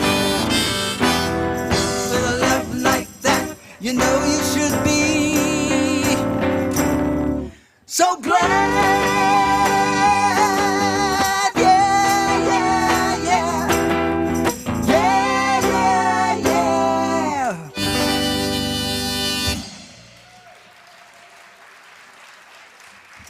Thank you very much. Now, these are songs from a show that I put together called Beatlezania. And I started working with a show a few years back. I've been doing one-man bands for over 40 years. I've made different contraptions. One of my contraptions was a junk band. It had a banjo uke on it and a washboard and tin cans and lots of things from Spike Jones style. And one day I had this little boy come up to me and he said, "Play some good music." And so I asked him, I said, what? And he was 8 years old. I said, "What is good music?" "Beatles." Later on, I would be taking that show all over the country in different places. And one of my places was in a library on Long Island. And there was this little 3-year-old girl on the rug rolling up and down while I was playing, because she's 3 years old. It's a library. It's rolling up and down. And I look at her lips and she goes, "Close your eyes and I'll kiss you. Tomorrow I'll miss you." She knew all the words. 3-year-old. So I asked her grandparents later, I said, "How does she know all the words of the song?" I said, "Close your eyes and I'll kiss you." "Oh, it's her lullaby." I've got just a couple more minutes here. So I'm going to need your help here. I need you guys. Clap your hands. Come on, help me out. You in the cheap seats, clap your hands. The rest of you, rattle your jewelry. Shake it on, baby, now. Shake it on, baby. Twist and shout. Twist and shout. Come on, come on, come on, baby, now. Come on, baby. Work it on out. Work it on out. You know you twist, little girl.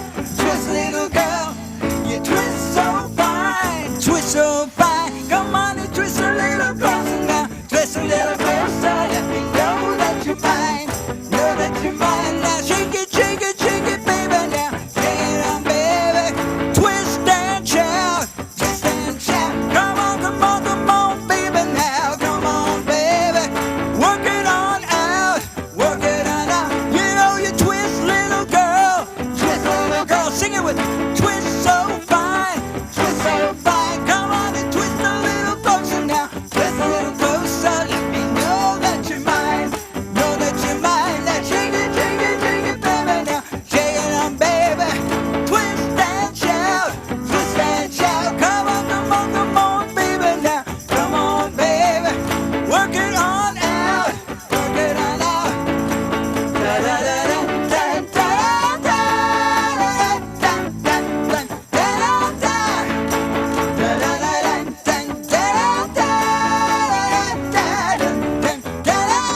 Here we go now. Help me out.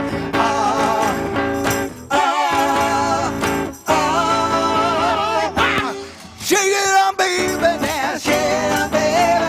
Twist and shout. Twist and shout. Come on, come on, come on, baby, now. Come on, baby. Work it on out. Work it on out. You know you twist, little girl. Twist, little girl. You know you twist so fine. Twist so fine. Come on and twist a little closer now. Let me know that you're mine. Know that you're mine. Now shake it, baby, now. Shake it on, baby. Help me out now. Shake it, baby, now. Shake it on, baby. Here comes your part. Ready?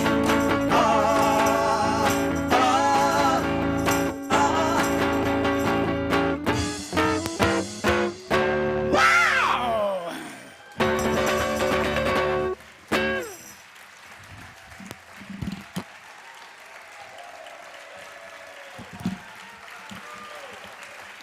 Thank you very much.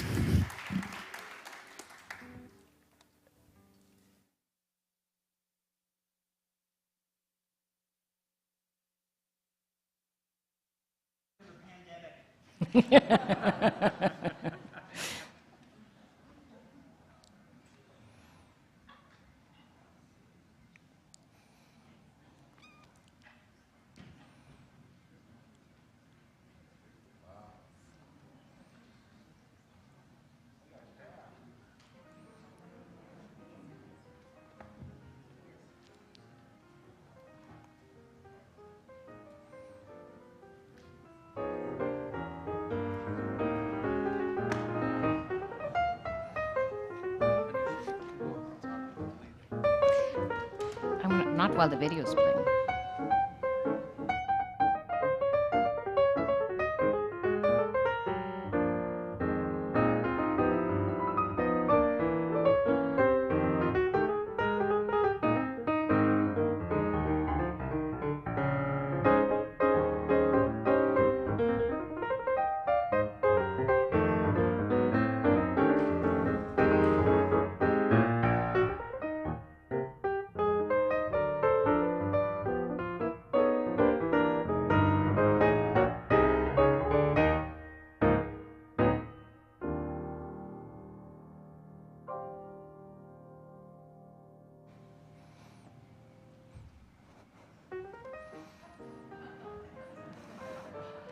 You haven't seen Dave yet, but you will, and you'll understand it.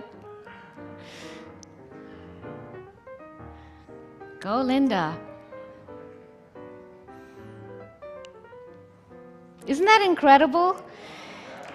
So this incredible work is done by Forrest Stearns, our artist and illuminator in residence. He calls these illuminated notes, but what he does, in addition to capturing the essence of the speech that people give, he also captures their essence. I mean, every one of these speakers is instantly recognizable, even without the words and without the name, once you've seen them on the TEDx stage. Yeah, Karen's another one you're going to meet just in a few minutes.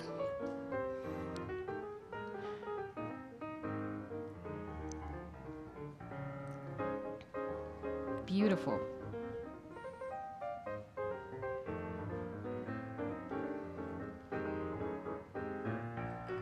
So pay particular attention to this one, because Andrew Krause and Mark Hansen are our next speakers, who I'll introduce in a minute, but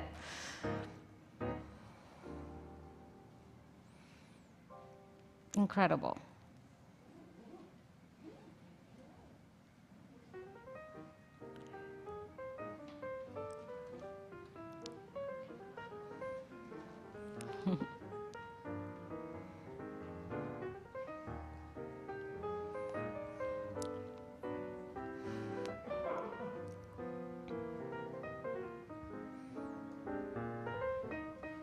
I don't know about you, but I hope you're standing a little taller as Sonoma County residents.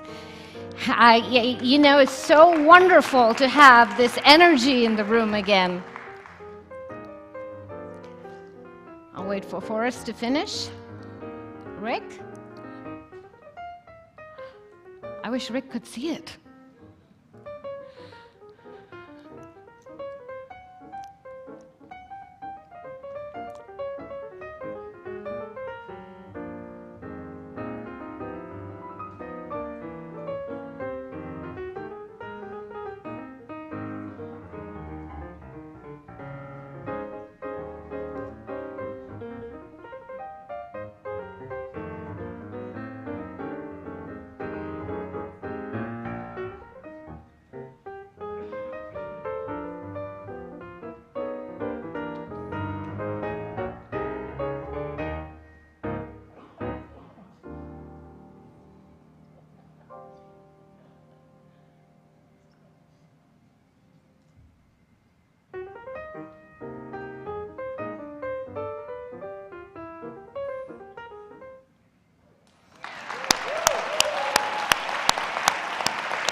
I was watching Rick play, but I was also watching you.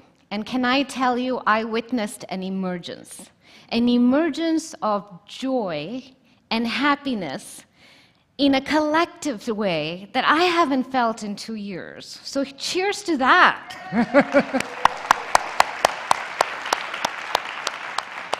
Now we'll go back to solving the world's problems. Our next two speakers, you saw that beautiful drawing of Mark Hansen and Andrew Krauss, are the kind of young people that, people in my generation say that if we were born now, we wouldn't survive because there's so much talent, and the young people of today are doing so much more than I feel we ever did. They probably have more resources, but they also face more challenges. And I feel like the younger generation, represented by the students in this school, represented by students everywhere, as well as young professionals, despite everything we say about them, they're confronting these problems, and they're going to have to deal with them in ways that we didn't have to. And they are using their voices, they're using their talents, and they're coming to the fore to be creative in solving the world's problems. And that gives me hope for the future, because as long as there are people like Mark Hansen and Andrew Krauss confronting some of the problems that are big in our world right now, like recycling, I feel like there's hope for all of us, and that there are creative avenues through sometimes very dark forests. So with that, and a little bit of mystery, please help me welcome Mark Hansen and Andrew Krauss.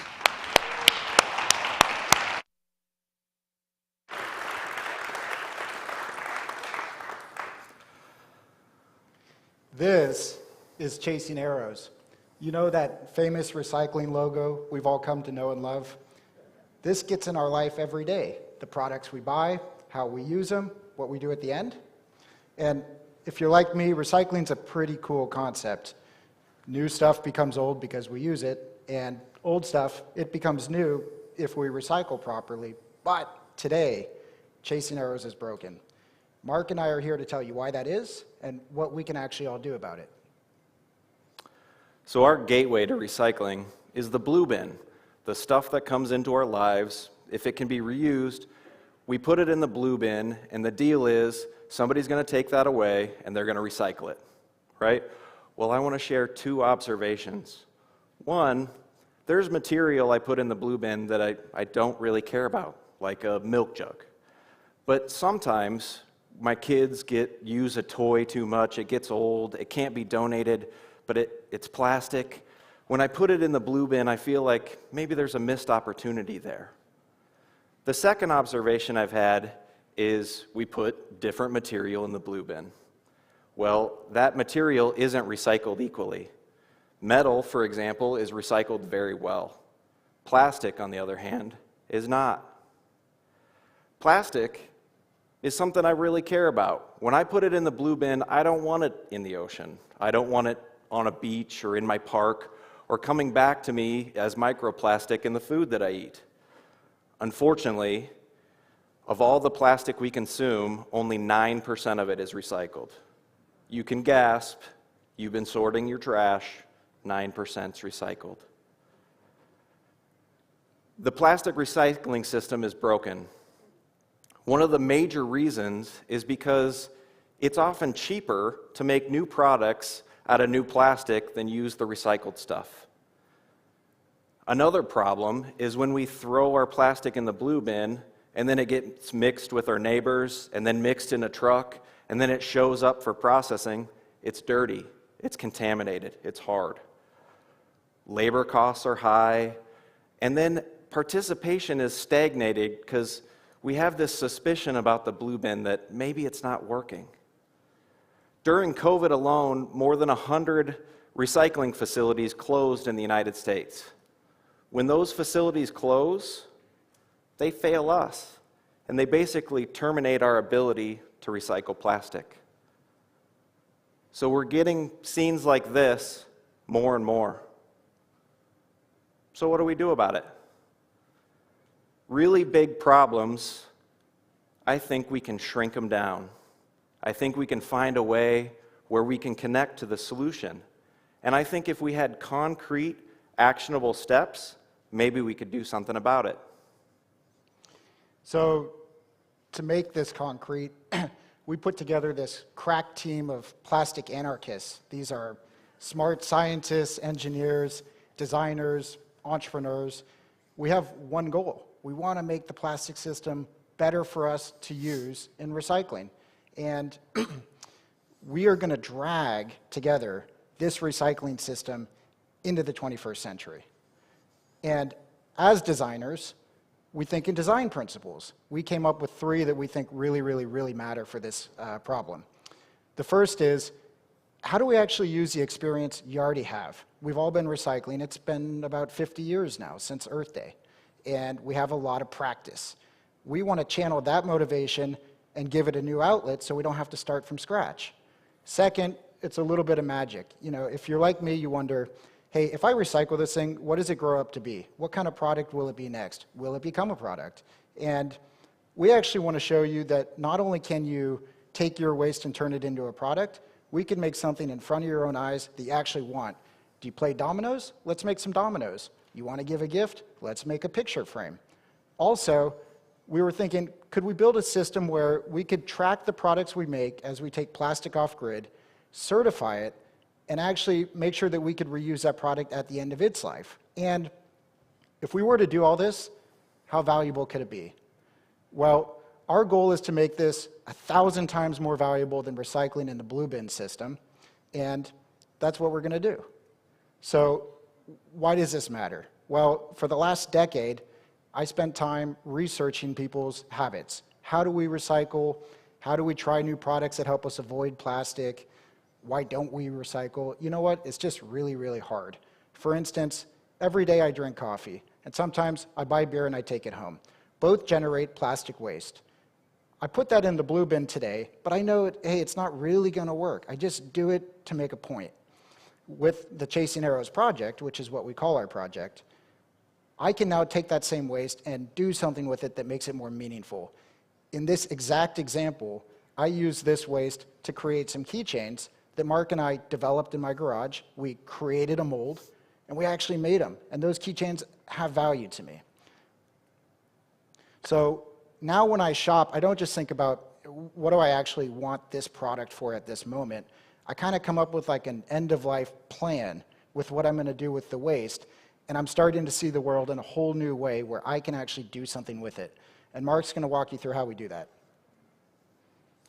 So first, we scaled down the recycling system. So now you can see from input to product the whole process. The first step, it's the same thing you do today, collect the plastic you want to recycle. Next, that plastic needs to be converted into a usable material that can support production. Then it's melted and injected into a mold, and that mold transforms it into a product, basically anything you can think of. And when you open the mold, this is what you see. It's a keychain that you made out of your waste. You recycled, maybe for the first time. Remember that missed opportunity with my child's toy at the blue bin? What if I could have used it in this system, and that keychain was a memento of that child's toy that I could keep with me? Has a little bit more meaning. It's one of a kind. It's one of a kind and ready to be certified in a new closed loop. And we actually want to take it a step further. We don't want to just certify your material.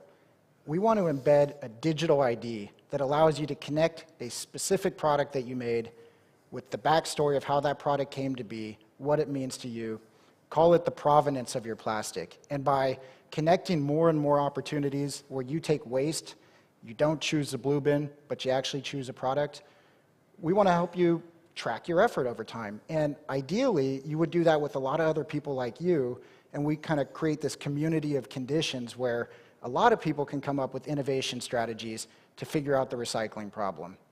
And if we could build a community like this, we think we could actually offer 4 brand new benefits that fulfill the promise of recycling that haven't happened yet. The first one is, let's get you in touch with what you already use. Where do you use plastic? How much? How often? What type is it? What can we do with it? When you have to contribute that plastic to our system, you start to think about these things more. Second, let's help you replace a purchasing decision with something you can make now. You got an interesting idea for a product? You know what? Let us know and we will help you build a mold to take your waste and make that product for you. Somebody else have a product that they made that you really like? You know what? We'll ship you the mold and you could try something new. More of your waste times more products equals more opportunities to recycle properly. And every one of these products can have a digital ID with it so that you can create a sort of ecosystem of experiences that stick with you long after that product use is done. And if we do this enough and enough, we think that we can almost create a new type of influencer, which is a plastic influencer. Somebody who's really crazy and goes out into the forest to find plastic and bring it back, or has just killer product ideas, or both. Can you show people how you're doing it, and does that have an effect? And I hope what you'll take away from this is, by centering recycling on individuals and not society, we've created a new, possibly virtuous loop recycling system that can scale up differently. And as more and more people actually do this together, we unlock more and more unique innovations and strategies that can just reinforce the whole thing.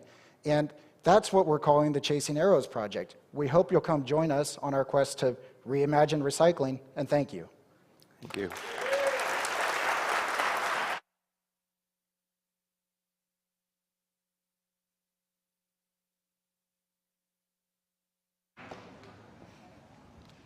I was talking to some moms out there during the break. Birthday party idea. We can. Our next speaker, I met her yesterday for the first time, and the word that kept coming back to me as I observed her was grace. This beautiful, capable Dr. Sasha Berleman is finding ways to take negative energy around destructive experiences and create positive stories out of it. And I was talking to Sasha about it yesterday, and she sees this as her mission as much as she sees her role at Audubon Canyon Ranch and her role as the director of the Fire Forward program there, and in teaching people to manage prescribed burns. So, Sasha, thank you for what you're doing, because we all need a new interpretation of fire in every language, including sign language. So it's my honor and pleasure to invite you to the stage and welcome you. Please welcome Dr. Sasha Berleman.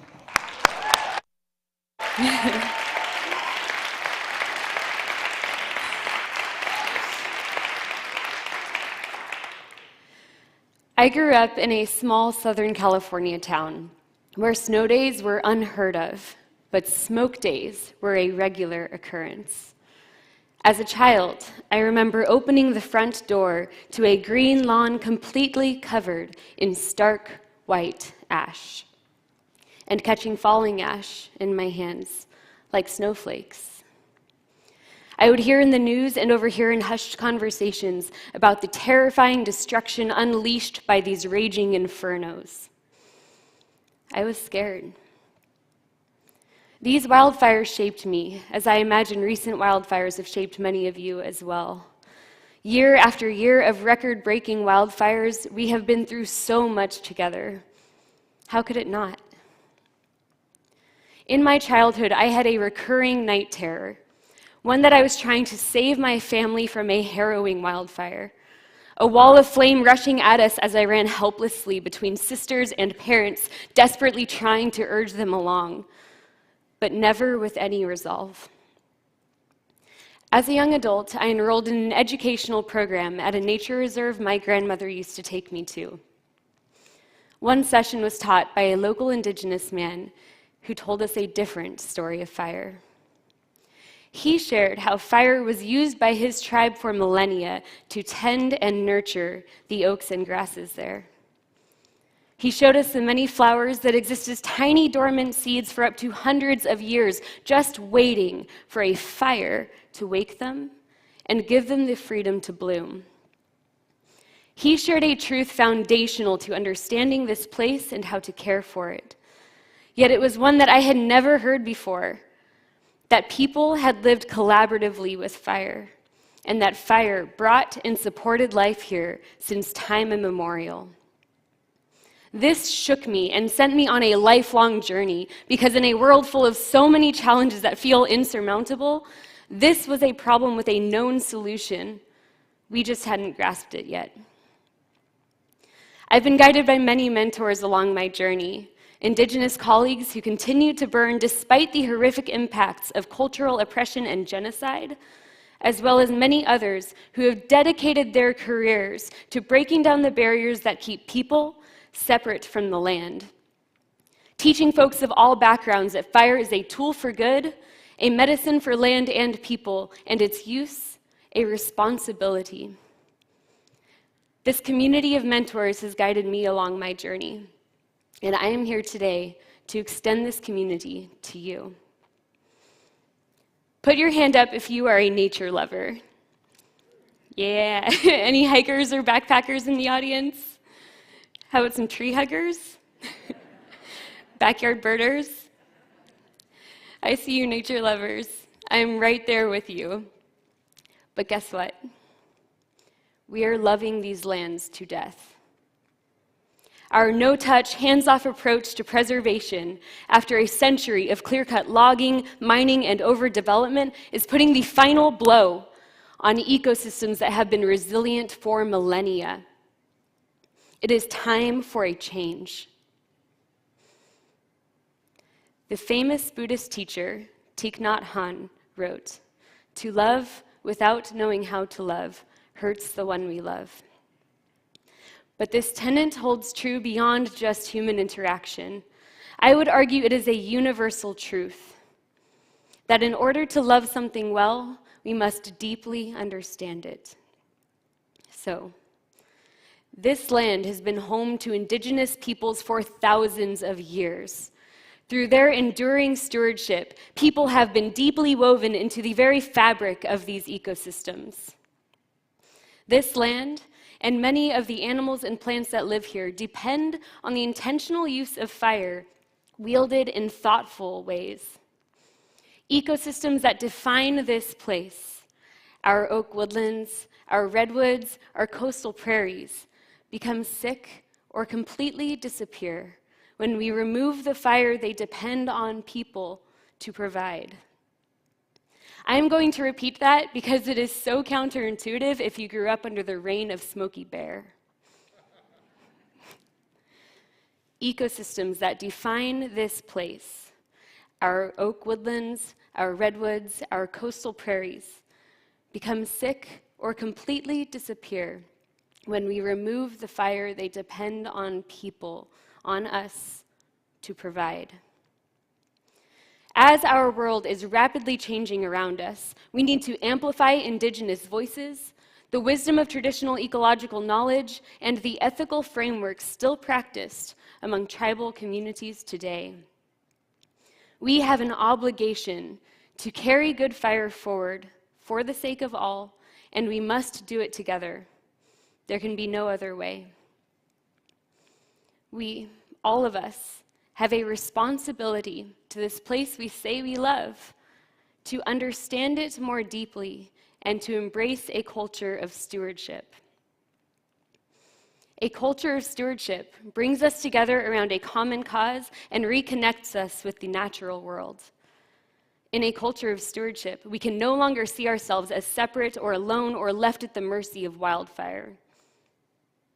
In a culture of stewardship, my indigenous colleagues from the Karuk tribe describe a flipped narrative, one where we focus on human services for ecosystems rather than ecosystem services for people.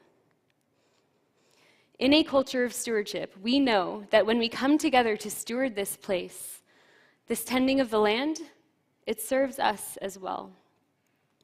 Whether we're pruning dead branches from ancient oaks or using low-intensity fire to breathe life into the woodland floor, from this action emerges a sense of purpose, a sense of place.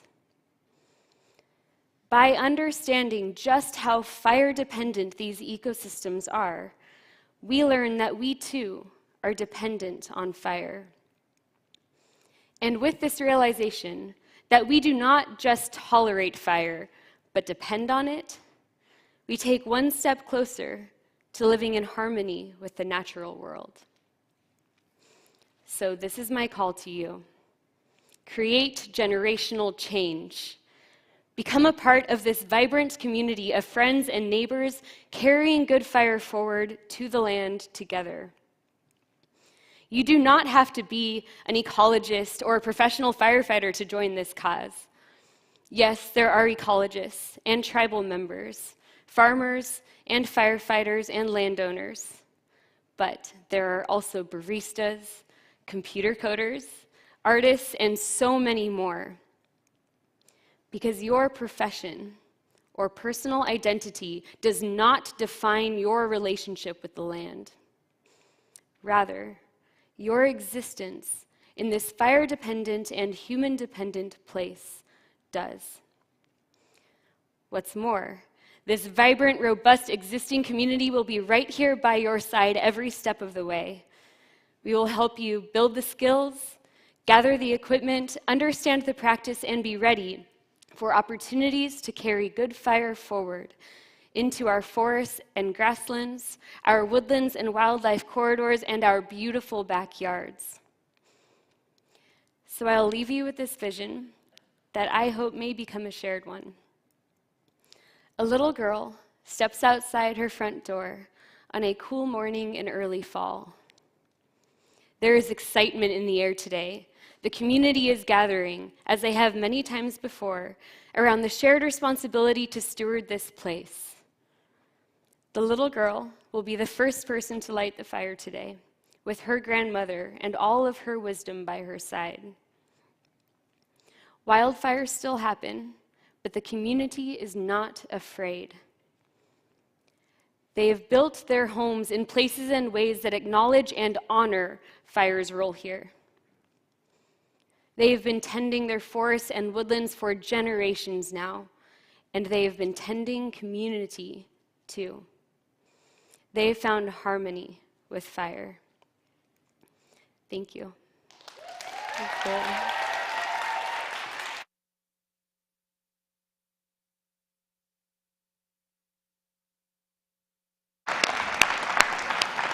Whatever you say, Sasha, I was hanging on every word.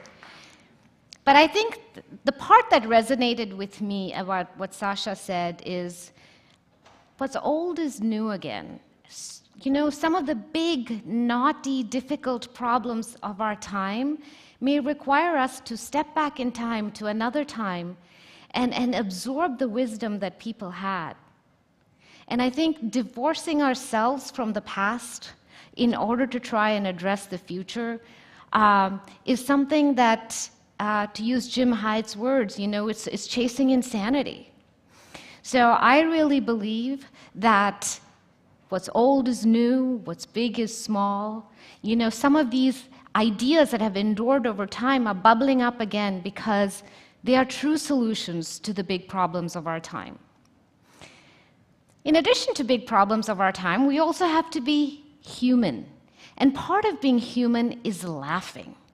And Dave Pokorny, our next performer, knows a lot about laughing. He's a professional comedian. And he's going to tell you the story about how he became a professional comedian. Dave and his wife Julie live in Petaluma with their daughters. They moved there just for cost of living, but then, like many of our talks today, Dave is inspirational as well. You know, realizing that there was a vacuum for storytelling, and inspired by the Moth in New York, he and his wife Julie set up West Side Stories, where people could actually tell their authentic, true stories. So Dave, how did you get to do all this? Come tell us how you got to perform on stage with Jim Carrey and Bob Saget and live in Petaluma and start West Side Stories. It is so inspiring. So join me, all of you, please, in welcoming Dave Pokorny to the Sonoma County TEDx stage.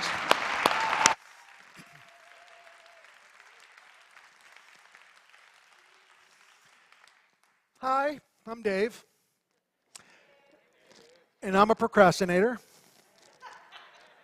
I don't normally open with that. I usually put it off till later. Other procrastinators?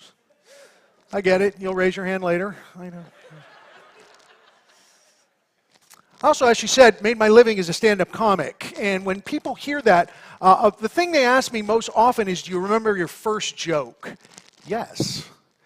And today I am here to tell you the story of that first joke, and it is a cautionary tale about procrastination. But before I do, I want to thank Sonoma County TEDx for putting this all together, and mostly for, well, this program was supposed to actually be in January, and I appreciate that they postponed my talk on procrastination. It did not go unnoticed, thank you. Oh. I got to be honest with you. The whole idea of writing a joke, I didn't know I had written a joke. A thought popped into my head one night, and I just actually, I didn't keep a journal or a diary, but it had to be documented. It was so important, so profound, that I had to put it down on paper. Why do hot dogs come in packages of 10 and hot dog buns come in packages of 8? Who's got my buns? I know. A couple weeks later, I'm watching The Tonight Show, and comedian David Brenner walks out to center stage, looks right into the camera, right into my eyes at home, and says, why do hot dogs come in packages of 10 and hot dog buns come in packages of 8? Where the heck are my 2 buns? And I sat there stunned, because there's this famous comedian on national TV, and he's stealing my material. I didn't even know I had material at that point, but I know I had thought of that before I heard him say it. And that's when I decided, that's what I'm going to be when I grow up. I'm not going to be a police officer or a firefighter or a cowboy. I'm going to be a stand-up comic. My parents were thrilled. But now I'm carrying notebooks around with me constantly and jotting things down. Things like my mom goes to the hairdresser every Saturday to get a permanent. Every Saturday? Come on, Mom, that's a temporary. I'm writing, but I'm not getting on stage. I'm not getting anywhere near the stage. So I decide acting school. Acting school is where I can get on stage and still procrastinate. So I go, and I'm there, and, you know, what I learn in 5 years of acting class is how to act like a stand-up comic, not be one. You can only learn that on stage. So I had to change things around a little bit, and I decided I'll start studying stand-up comics. Procrastinating. I'll start going to comedy clubs a couple times a week. Procrastinating. Going to the amateur nights. I'm getting closer, but still not on stage. And finally, it's been almost 8 years since I wrote that hot dog joke. And I have to try this. I have to try. And then I get that voice in my head. You know the voice. Mine sounded like Yoda. Do or do not. There is no try. Okay, so I have to do this. So I prepare all week. I go down to the club. I sign my name on the list. And I don't get on. And then next week, the same thing. And then next week. And then 3 solid months of preparing all week, signing my name on the list, and not getting on. So I stopped preparing. That's when it happened. My name is on the list. What am I going to do? Oh, my God. I don't know when I'm going on, but I know I am going on tonight. And then about an hour into the show, the list maker, let's call him Hutch, he walks by and he says, you're next. Kind of not like a friendly way either. Kind of like he wanted to fight me. It was like, I'm beating up this comic over here, and you're next. I sit down at the bar there, and the MC sits right next to me, and he says, what do you want me to say about you? I'm like, I have no idea. I don't have any credits. I mean, I think the last time I was on stage, I was the Badger in my 6th grade production of The Wind in the Willows, but, you know. He goes, don't worry about it. I'll think something up. Okay, great. So on stage, the guy on stage catches my attention because he is so bad. He is horrible, and now I'm focused on him, and I'm only listening to him, and he's forgotten his jokes at this point. And so what he does is he starts calling out to his girlfriend who's sitting back at the bar, Carla, She opens up his notebook and starts to read it to him, and he's like, I got it, I got it, I got it. And he finishes the joke. Silence. Carla! I got it, I got it, I got it. Tumbleweeds are rolling through the club. Carla! It is so quiet, you can actually hear ice melting at the bar. Carla! And then finally he gets off stage, a little thank you, good night, and the host goes up there and he says, our next comic is another first-timer, totally lumping me in with Carla's boyfriend. Please welcome Dave Picorni. And I have absolutely no idea how I get on stage. My legs are like jello. I turn around and I look right into the spotlight and I blank. Probably like 2 seconds, but in my mind, I can see calendar pages flipping and clocks are spinning like fans. And I reach forward and I grab the mic stand and I pull it close to me and I go, Carla!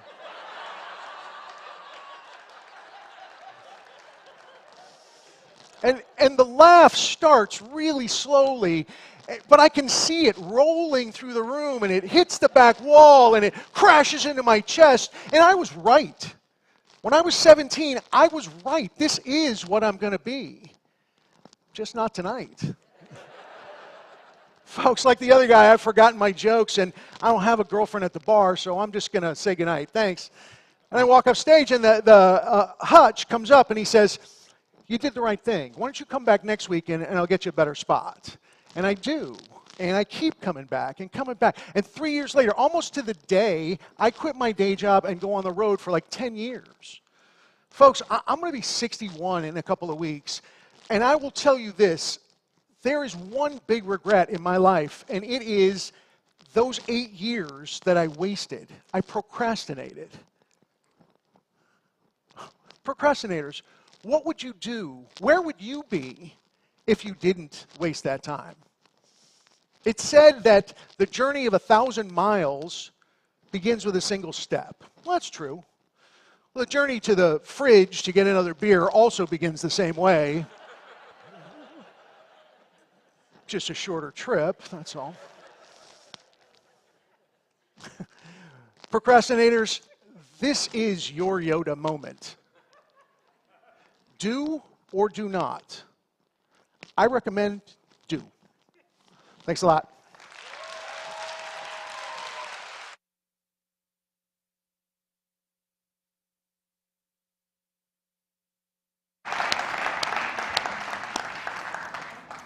I have a 15-year-old in the audience, so excuse me for 1 second. Adam, do or do not? I recommend do.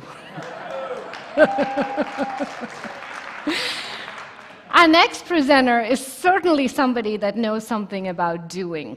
She is probably in her 7th career, except she has them all going at the same time. She's an author, she's a filmmaker, she's a marketing executive, she has podcasts. This incredible Iraqi-American is stepping away from all of that professional expertise that she has to tell you how she came to that and how a personal moment in her life changed the trajectory of her life. And she's going to share some wisdom, old is new again, that I think that will resonate with you, because there's something about her story that I think we can each recognize ourselves in. So with that, please help me welcome Yasmin Turahi to the TEDx stage.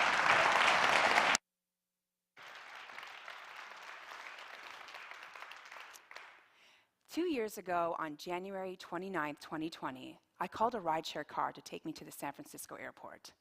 And right before I requested the car, I had this intuitive sense that I should wait, but I shrugged it off. When I got into the car, feeling uneasy, I started to meditate, and I closed my eyes, and about 20 minutes later, I heard the driver gasp, and when I opened my eyes, I saw that we were driving at 70 miles per hour into a 3-car pileup on the highway. My body flew in the air like a ping-pong ball as the car behind us smashed into us. I had known that something did not feel right before I got into my car. Ignoring my intuition that day almost cost me my life. Have you ever tossed and turned at night, unable to sleep, worrying whether you've actually made the right decision one way or another, second-guessing decisions that you've made? For much of my life, I used to make decisions based on fear and anxiety rather than inspiration and intuition. And I often felt completely disconnected from myself. And I look outside myself for answers. I look for my connection to self in my relationships, through validation at work, or through some big win or accomplishment. But what I was really looking for was a rock-solid connection to my inner voice. And it took me a decade of a lot of poor decisions and choices before I had a reckoning. In 2017, I finally hit a breaking point. On the outside, my life looked great.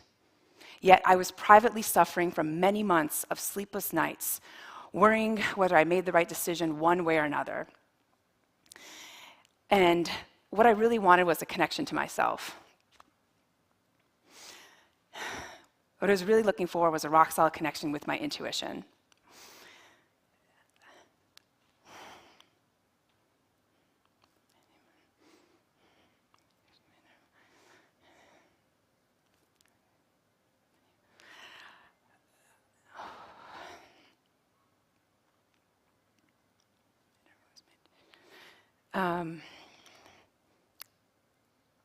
On the outside, my life looked great, yet I was privately struggling for many months of sleepless nights, lacking the motivation to continue working at my corporate job. I ultimately quit, walked out with no plan B, and many would say that is not a smart thing to do in San Francisco when you're living alone. But I knew I needed the space to turn into my intuition, and it took me a lot of reckoning before I was able to find that. So I'd like to share. And many of you might be asking, what is intuition? Well, there's a lot of definitions, but to me, it's the ability to sense insights and information as a direct knowing. Intuition is not a thought. Instead, it's a flash of insight without thinking, and it's often non-linear. Brenda Dunn, the former manager of the Princeton Engineering Anomalies Research Lab, who I recently had on my podcast, says intuition is accessing information from the heart rather than the head. She says, when we allow the inner self to communicate with us, we can get some really valuable information. And after studying with the Masters of Intuition through courses and workshops and lectures, I decided to go all in and earned a master's certification in intuition medicine at an 18-month program in California. Now, after I combined my intuition with my intellect, the course of my life changed forever. I went from managing one career to operating as if I cloned 5 versions of myself, creating multiple careers that allowed me to express my full self, from film to podcasting to becoming an author. A lot of people assume intuition is magic or complicated, but it's really simple, and we all have this gift. Every single one of you has the gift of intuition. So I'd like to share 3 big themes that worked for me. The first is to become present. The second is learning to receive, and the third is setting intention. So let's talk about becoming present. Many of us are completely disconnected from the present moment, and when we're not worrying about the past or the future, we're on a screen. I used to spend most of my days on a phone, on a laptop, or on some kind of screen watching a show or a movie. And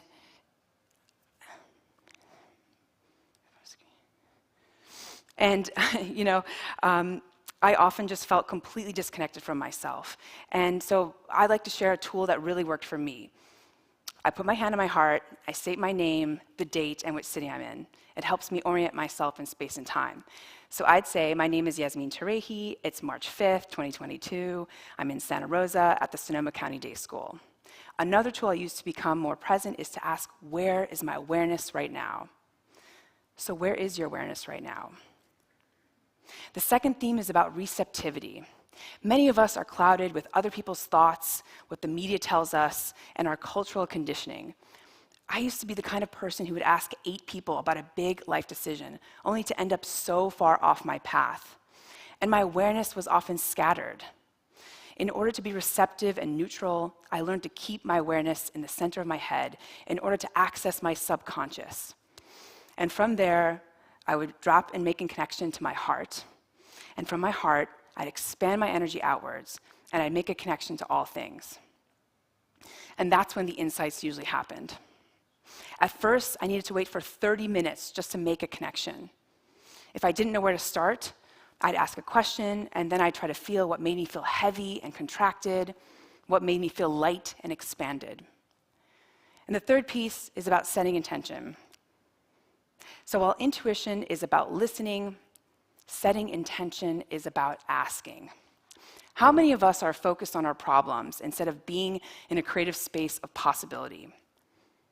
When I want to create something, I place my energy and attention on what I want to create, and I merge with it.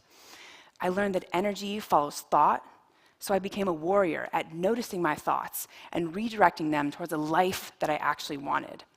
And if I didn't know what I wanted, I would focus on the feeling that I wanted instead. A few months after I walked out of my corporate job, I decided to create a fantastical film, something I knew absolutely nothing about. And I used my intuition to guide me through the process. I got present and receptive. I started to imagine a film crew in the desert. And even though it seemed so outlandish at the time, I synchronistically soon met my business partner. And setting intention and intuition takes practice. So when we needed to raise additional funds for the film, at first, I went the logical route. I called and emailed hundreds of people. And when that didn't work, I panicked. And then I remembered to use my intuition. I got present, receptive, made a connection, and had the insight to reach out to 3 specific people. And within 1 week, we got all the funding we needed to finish our film. So be present, receptive, and then make an intention. I believe that these are the skills we really need to learn right now. Intuition is the new productivity, and the use cases of intuition are endless, from small daily decisions to big life transitions to accessing innovative ideas. Intuition can be our guiding light throughout our lives. In just 4 years, intuition set me on a path of massive course correction, and I began to live a life filled with synchronicities and possibilities. And don't get me wrong, life is constantly testing me, and of course, I still make wrong decisions, just as I did 2 years ago when I got into that rideshare car. But it's often because I forget to practice these principles. So what can you do today to lean into your intuition? Start small with less important decisions first. The next time you have to make a decision, get present, receptive, and then set an intention. I believe that we can make better and more aligned decisions in life and work so that we can create our lives rather than react to it and enjoy the time that we're here alive. Trust that you have all the answers inside of you. And if you don't like the life you're living now, know that there are always infinite possibilities waiting for you. Thank you.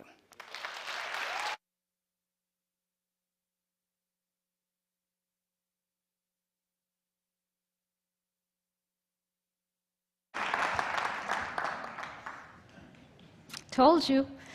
You've all felt intuition. We don't always listen to it. I mean, the one thing that Yasmin's talk did for me is to remind me to stop and listen. We don't stop enough. Our next speaker, Karen Taylor, is a giant in her industry. She is the Chief Diversity Officer of Workday with global responsibilities. But she's also a mom. She's also an African American. And her talk is about belonging.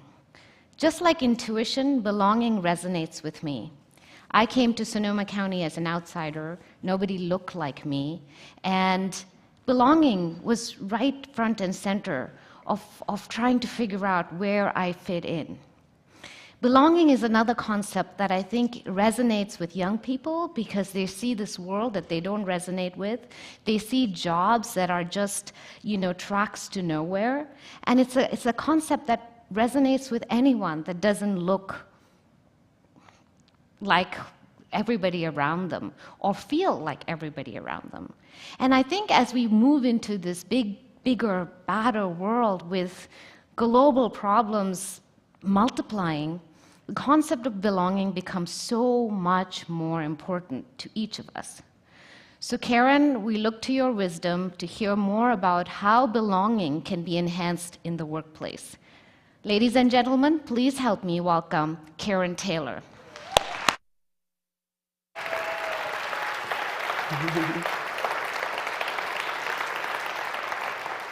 Thank you. I have an important question. Has anyone out there ever felt like they didn't belong? Almost everybody's raising their hands. I have another important question. Has anyone out there ever made someone else feel like they didn't belong? I certainly have, and I'll start there. I was at a sales conference once. It was a sales conference, about 300 people in the room. I'm one of about 10 women. I'm one of 2 African Americans, and I'm the only African American woman in the room. And the topic of conversation that day just happened to be diversity.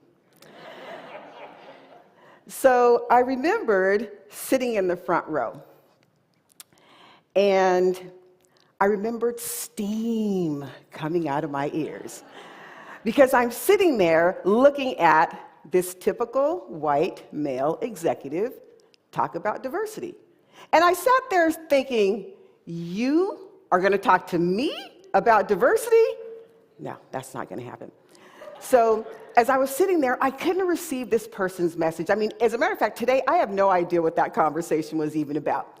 But I do know that I couldn't receive his message, and I'm a really curious person. So during a break, I walked up and I said, Mike, you know what? I really can't receive your message. And he said, why not? And I said, because of what you look like. And he said, I'm gay.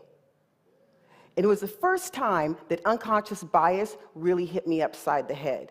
But I really didn't understand the impact of that story until I got home later that evening. I was sitting down, I was about to take my first bite of food, and I burst into tears. Because what I realized is what I had done to Mike, people had been doing to me my entire life. They had been judging me simply by what I looked like. And I, in turn, had started to do that to other people. It was that day that I said I would never make another person feel undervalued for who they were, simply because of what they look like. And I share that story with you because it's what drives me around this topic of belonging. And it's actually what spurred me to start to think about the importance of why the notion of belonging really mattered to people. So I want to talk a little bit about that. So a few years ago, and by the way, I've been doing diversity work for a really long time, about 15, 20 years. And a few years ago, there was a new topic that was, or a new term that was actually introduced into the diversity arena. And it was this term called belonging. And I was super excited because I felt that as we were talking about inclusion and diversity, there was something that was missing. And for me, it was belonging. And now I finally knew exactly what it was. And so I wanted to go and find the secret sauce of belonging because what I thought, because I wanted to solve problems for the world, and I thought that if I could solve for belonging for all people and find that secret sauce, I could help to transform corporations and workplaces and cultures, and I could ensure that every single person in the workplace had a really positive employee experience. I was so excited about this word belonging, I created a whole structure around it. It's called VIBE, Value, Inclusion, Belonging, and Equity for All. That's a talk for another day. And so as I sought to actually find this common definition of belonging, I thought if I can just solve for belonging for the entire world, I'll kind of have that secret sauce. I'll bottle it up, maybe make some t-shirts, maybe some cool tennis shoes or mugs or something, maybe make a couple dollars. And so I went on this search to find the common definition, a common definition that could apply for everybody around the world. Didn't matter what your race was, your gender, your physical ability, your sexual orientation, whether or not you were an immigrant. It really didn't matter. This thing called belonging was going to be the best thing for everybody. So as I searched for this common definition, I will admit that was my first big mistake. Let me tell you some lessons that I learned as I was going along this journey of belonging, and I was trying to discover this for myself. The first thing is that there are 5 basic conditions that must be in place for just about each and every one of us to feel like we belong. There are 5 things that I feel must be in place for me, and I'll share those 5 things in a few minutes. The second thing that I learned, and it was a huge mistake, and that was trying to define belonging in a single way for all people.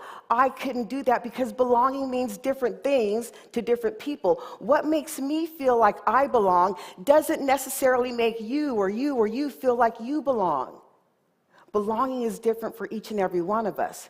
So some things that make me feel like I belong, one of those things is I can walk into work one day sporting my braids, and I can walk in the next day with my natural hair, and people not look at me like I'm an alien, because that's actually happened before.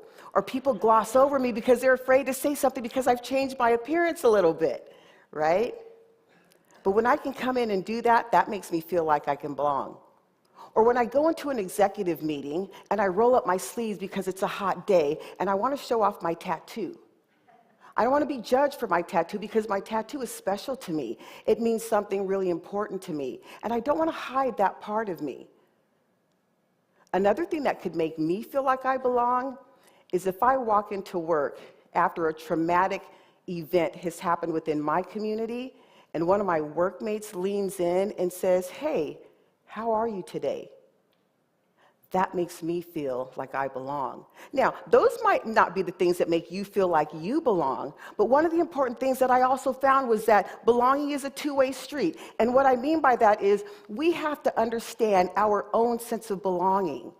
Belonging isn't something that we can sit back and have something done to us. We must participate, and in order to do that, you must know who you are as an individual in order to feel, in order for you to be able to articulate what makes you have a sense of belonging. Those conditions, those 5 conditions that I talked about, which I'm going to talk about in a minute, those must be in place, and that must be what other people do, but you must also lean in and be able to tell people what it's going to take for you to feel like you belong. Because as I said, it's different for every one of us. The other thing that I discovered about belonging is that when those 5 conditions are in place and I still don't feel like I belong, the power is in my hands. I am the decision maker around how I can actually turn the tables and ensure that I do feel like I belong. And I want to share some tools and tips for that as well. And then lastly, and this is the most important thing, and this is what my talk is all about, and that is if you want people to thrive, create the conditions for belonging. These are the 5 tenets or conditions that I talked about. The first one is psychological safety. Psychological safety must be in place because that's what drives that sense of trust for us in the workplace or in the communities that we are in or at our church or at our synagogue or even on a team that we are on. That psychological safety, that place where I can actually share how I'm feeling regardless of how I'm feeling. The environment is such that people are going to welcome how I'm feeling, whether or not it's good or bad. They're willing to listen to the experiences that I have, and they're willing to lean in to understanding those experiences as well. Psychological safety must be in place. The second thing is empathy. If we haven't learned anything over the last couple of years, it is that empathy and care and compassion needs to stand tall when we are leading other people and when we are engaging with other people. We've got to go back to that sense of care about one another. And in some cases, we've actually lost our place there. But empathy, that care, that compassion has to be in place for most of us as well. Acceptance is the next thing. We need to be accepted for our authentic selves. And I use our authentic selves and our authentic best selves for a reason. Not our authentic whole selves, because there is a thing about bringing our whole self to work, right? There are parts of me that should be kept in the closet that we actually don't want to come out. And when Karen wants to be mean, nasty Karen Taylor on a Monday, my colleagues shouldn't have to deal with that. That person gets to stay at home. But my authentic best self, that's the person that we want to show up every single day because that's the person who's going to help us thrive in the workplace as well. The next one is about connection. And connection is about a couple of things. It's about being connected to the people. It's about being connected to a bigger purpose. But for me, this connection was even more so about feeling wanted, People wanted me to be in that room. That is an important element of belonging for me, to feel that connection with other people regardless of how I am feeling that particular day. That need for connection in all of us is something that is prevalent when you are building a culture of belonging. And then lastly, the notion of feeling embraced. And some people think embraced, but think about this. Think about what it feels like when you get that big, warm embrace from someone that really loves you. You feel valued, you feel respected, you feel appreciated, and that's critical when it comes to belonging. So these things are really important for just about any single person to feel like they belong. But the important thing is, when these things are at play, this is when your energy level rises. This is when you lean in at the table. This is when your creativity and your innovation thrives. This is when you want to be at the table and people want to hear your voice because it's infectious the way that you're showing up. Okay? That's what that feeling of belonging is all about. Because when these things are not in place, you can't have a feeling of belonging. When psychological safety is not in place, psychological harm is. And when psychological harm is at place, emotional and mental trauma is actually playing out as well. No one can thrive or feel like they belong when they're being traumatized, right? Similarly, if you feel disconnected, how can you actually feel like you can thrive or like you can belong if you feel disconnected from people and purpose, right? If you're not appreciated and respected for your contributions as a person and as an individual, how are you going to feel like you belong? So as long as these things are in place, we all have an opportunity to feel like we belong, because when the opposite is in place, that's when we sit back. That's when our voices are not being heard. That's when we feel we're not a part of the system. I don't know about any of you, but that certainly isn't a place that I can live for a very long time. And imagine that you're actually the only one. You're the only black person, you're the only woman, you're the only man, you're the only white person, the only person with a disability. It doesn't matter. Because when you're the only one, now you actually are feeling isolated. And you have no one that you can actually reach out to and talk to, because that safe environment, that psychological safety, peace is not at play. And that is not an environment that people want to stay or can thrive in. All sounds doom and gloom, but I promise it's not. Because what I also believe is that you can actually change status quo.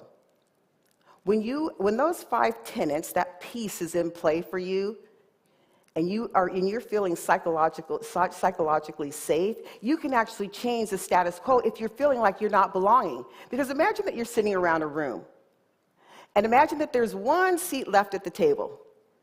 And you go and you sit there, and let's say that the 2 people sitting next to you, greet you and they say hello, welcome to the meeting, how are you doing? They want to hear your voice. You're in a place where you can thrive, your energy is high. Now imagine that you walk into the room, it's that same room, that same one seat is left, but this time, no one says anything to you. No one says hello, no one introduces themselves, no one cares about your opinion in the meeting. Okay, that's a very different feeling. That's a place where people can't thrive. But if that's at play, you can actually change status quo, and here's why. If those 5 things are in play, you can introduce yourself to the people next to you. You can lean in and you can say, I want to hear your voice a little bit more. You can change your attitude, and when you change, the system around you is going to change as well. When you act differently, if you are more positive, that will be infectious to people, and they will be more positive around you. So you actually can change the outcomes of your own belonging if peace is at play. So I want to give you a few things to think about as we close this day. Over the last few years, we've lost our sense of humanity, our sense of connection, our sense of caring for one another, our sense of coming together and making this a greater world for all people, ensuring that there is inclusion, belonging, and equity for all of us. It doesn't take much. And so I leave you with this one question. What are you going to do to ensure that you are creating the conditions of belonging in the circles that you run in? Because I guarantee you, when you do create that sense of belonging, it allows people that opportunity to thrive. It allows people to do what they do best. And I guarantee you that if you want people to thrive, create that sense of belonging, and then sit back, relax, and watch people soar. Thank you.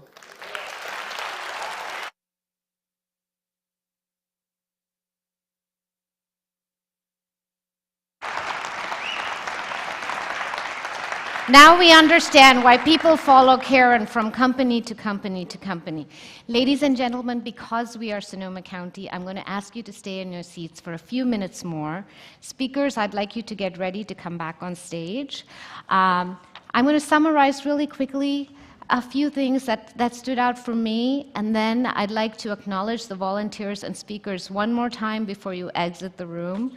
It's been that kind of a year. We prepared all year last year. We got to January, Omicron hit. We had to put off our TEDx until today. There's been so many ups and downs in this journey. I think our speakers deserve a full round of applause. So what I'm going to do is summarize and then invite the speakers on stage. First, I'm going to acknowledge Marilyn, who curated the show, and then you can hold your applause, and then we'll give all the speakers and performers one giant, wonderful round of applause, and then send you on your way. But has this been a great 10-year anniversary TED? It keeps getting better, Brad. Congratulations. Well done. So as I was listening to the talks today, I certainly resonated with the moments of personal emergence. The importance of having humor. Humor is very alien to Indians like me, but I try. The importance of drinking the good stuff now. The importance of listening to your intuition and feeling like you belong. I don't think we'd quibble with any one of those.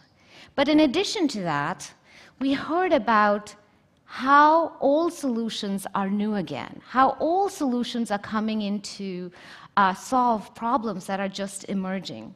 Stewardship through fire, not simply fighting fire, but collaborating with fire, building small.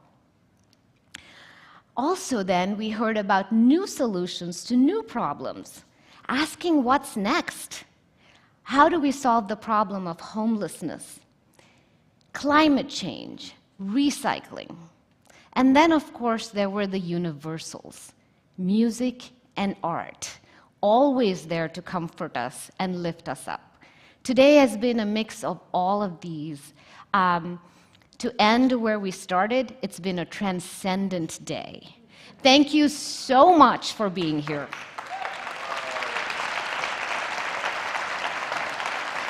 Now, I'd like to invite Marilyn Nagel, who put the show together, worked with the volunteers to train the speakers, get them to perform at their absolute best, and then ran every minute of the show. Marilyn?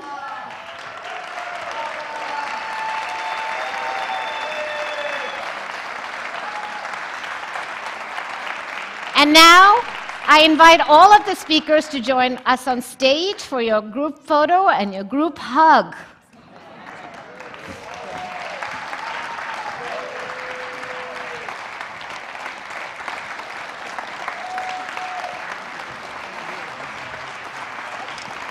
All right, here we go. 1, 2, 3. Well done, guys. Congratulations.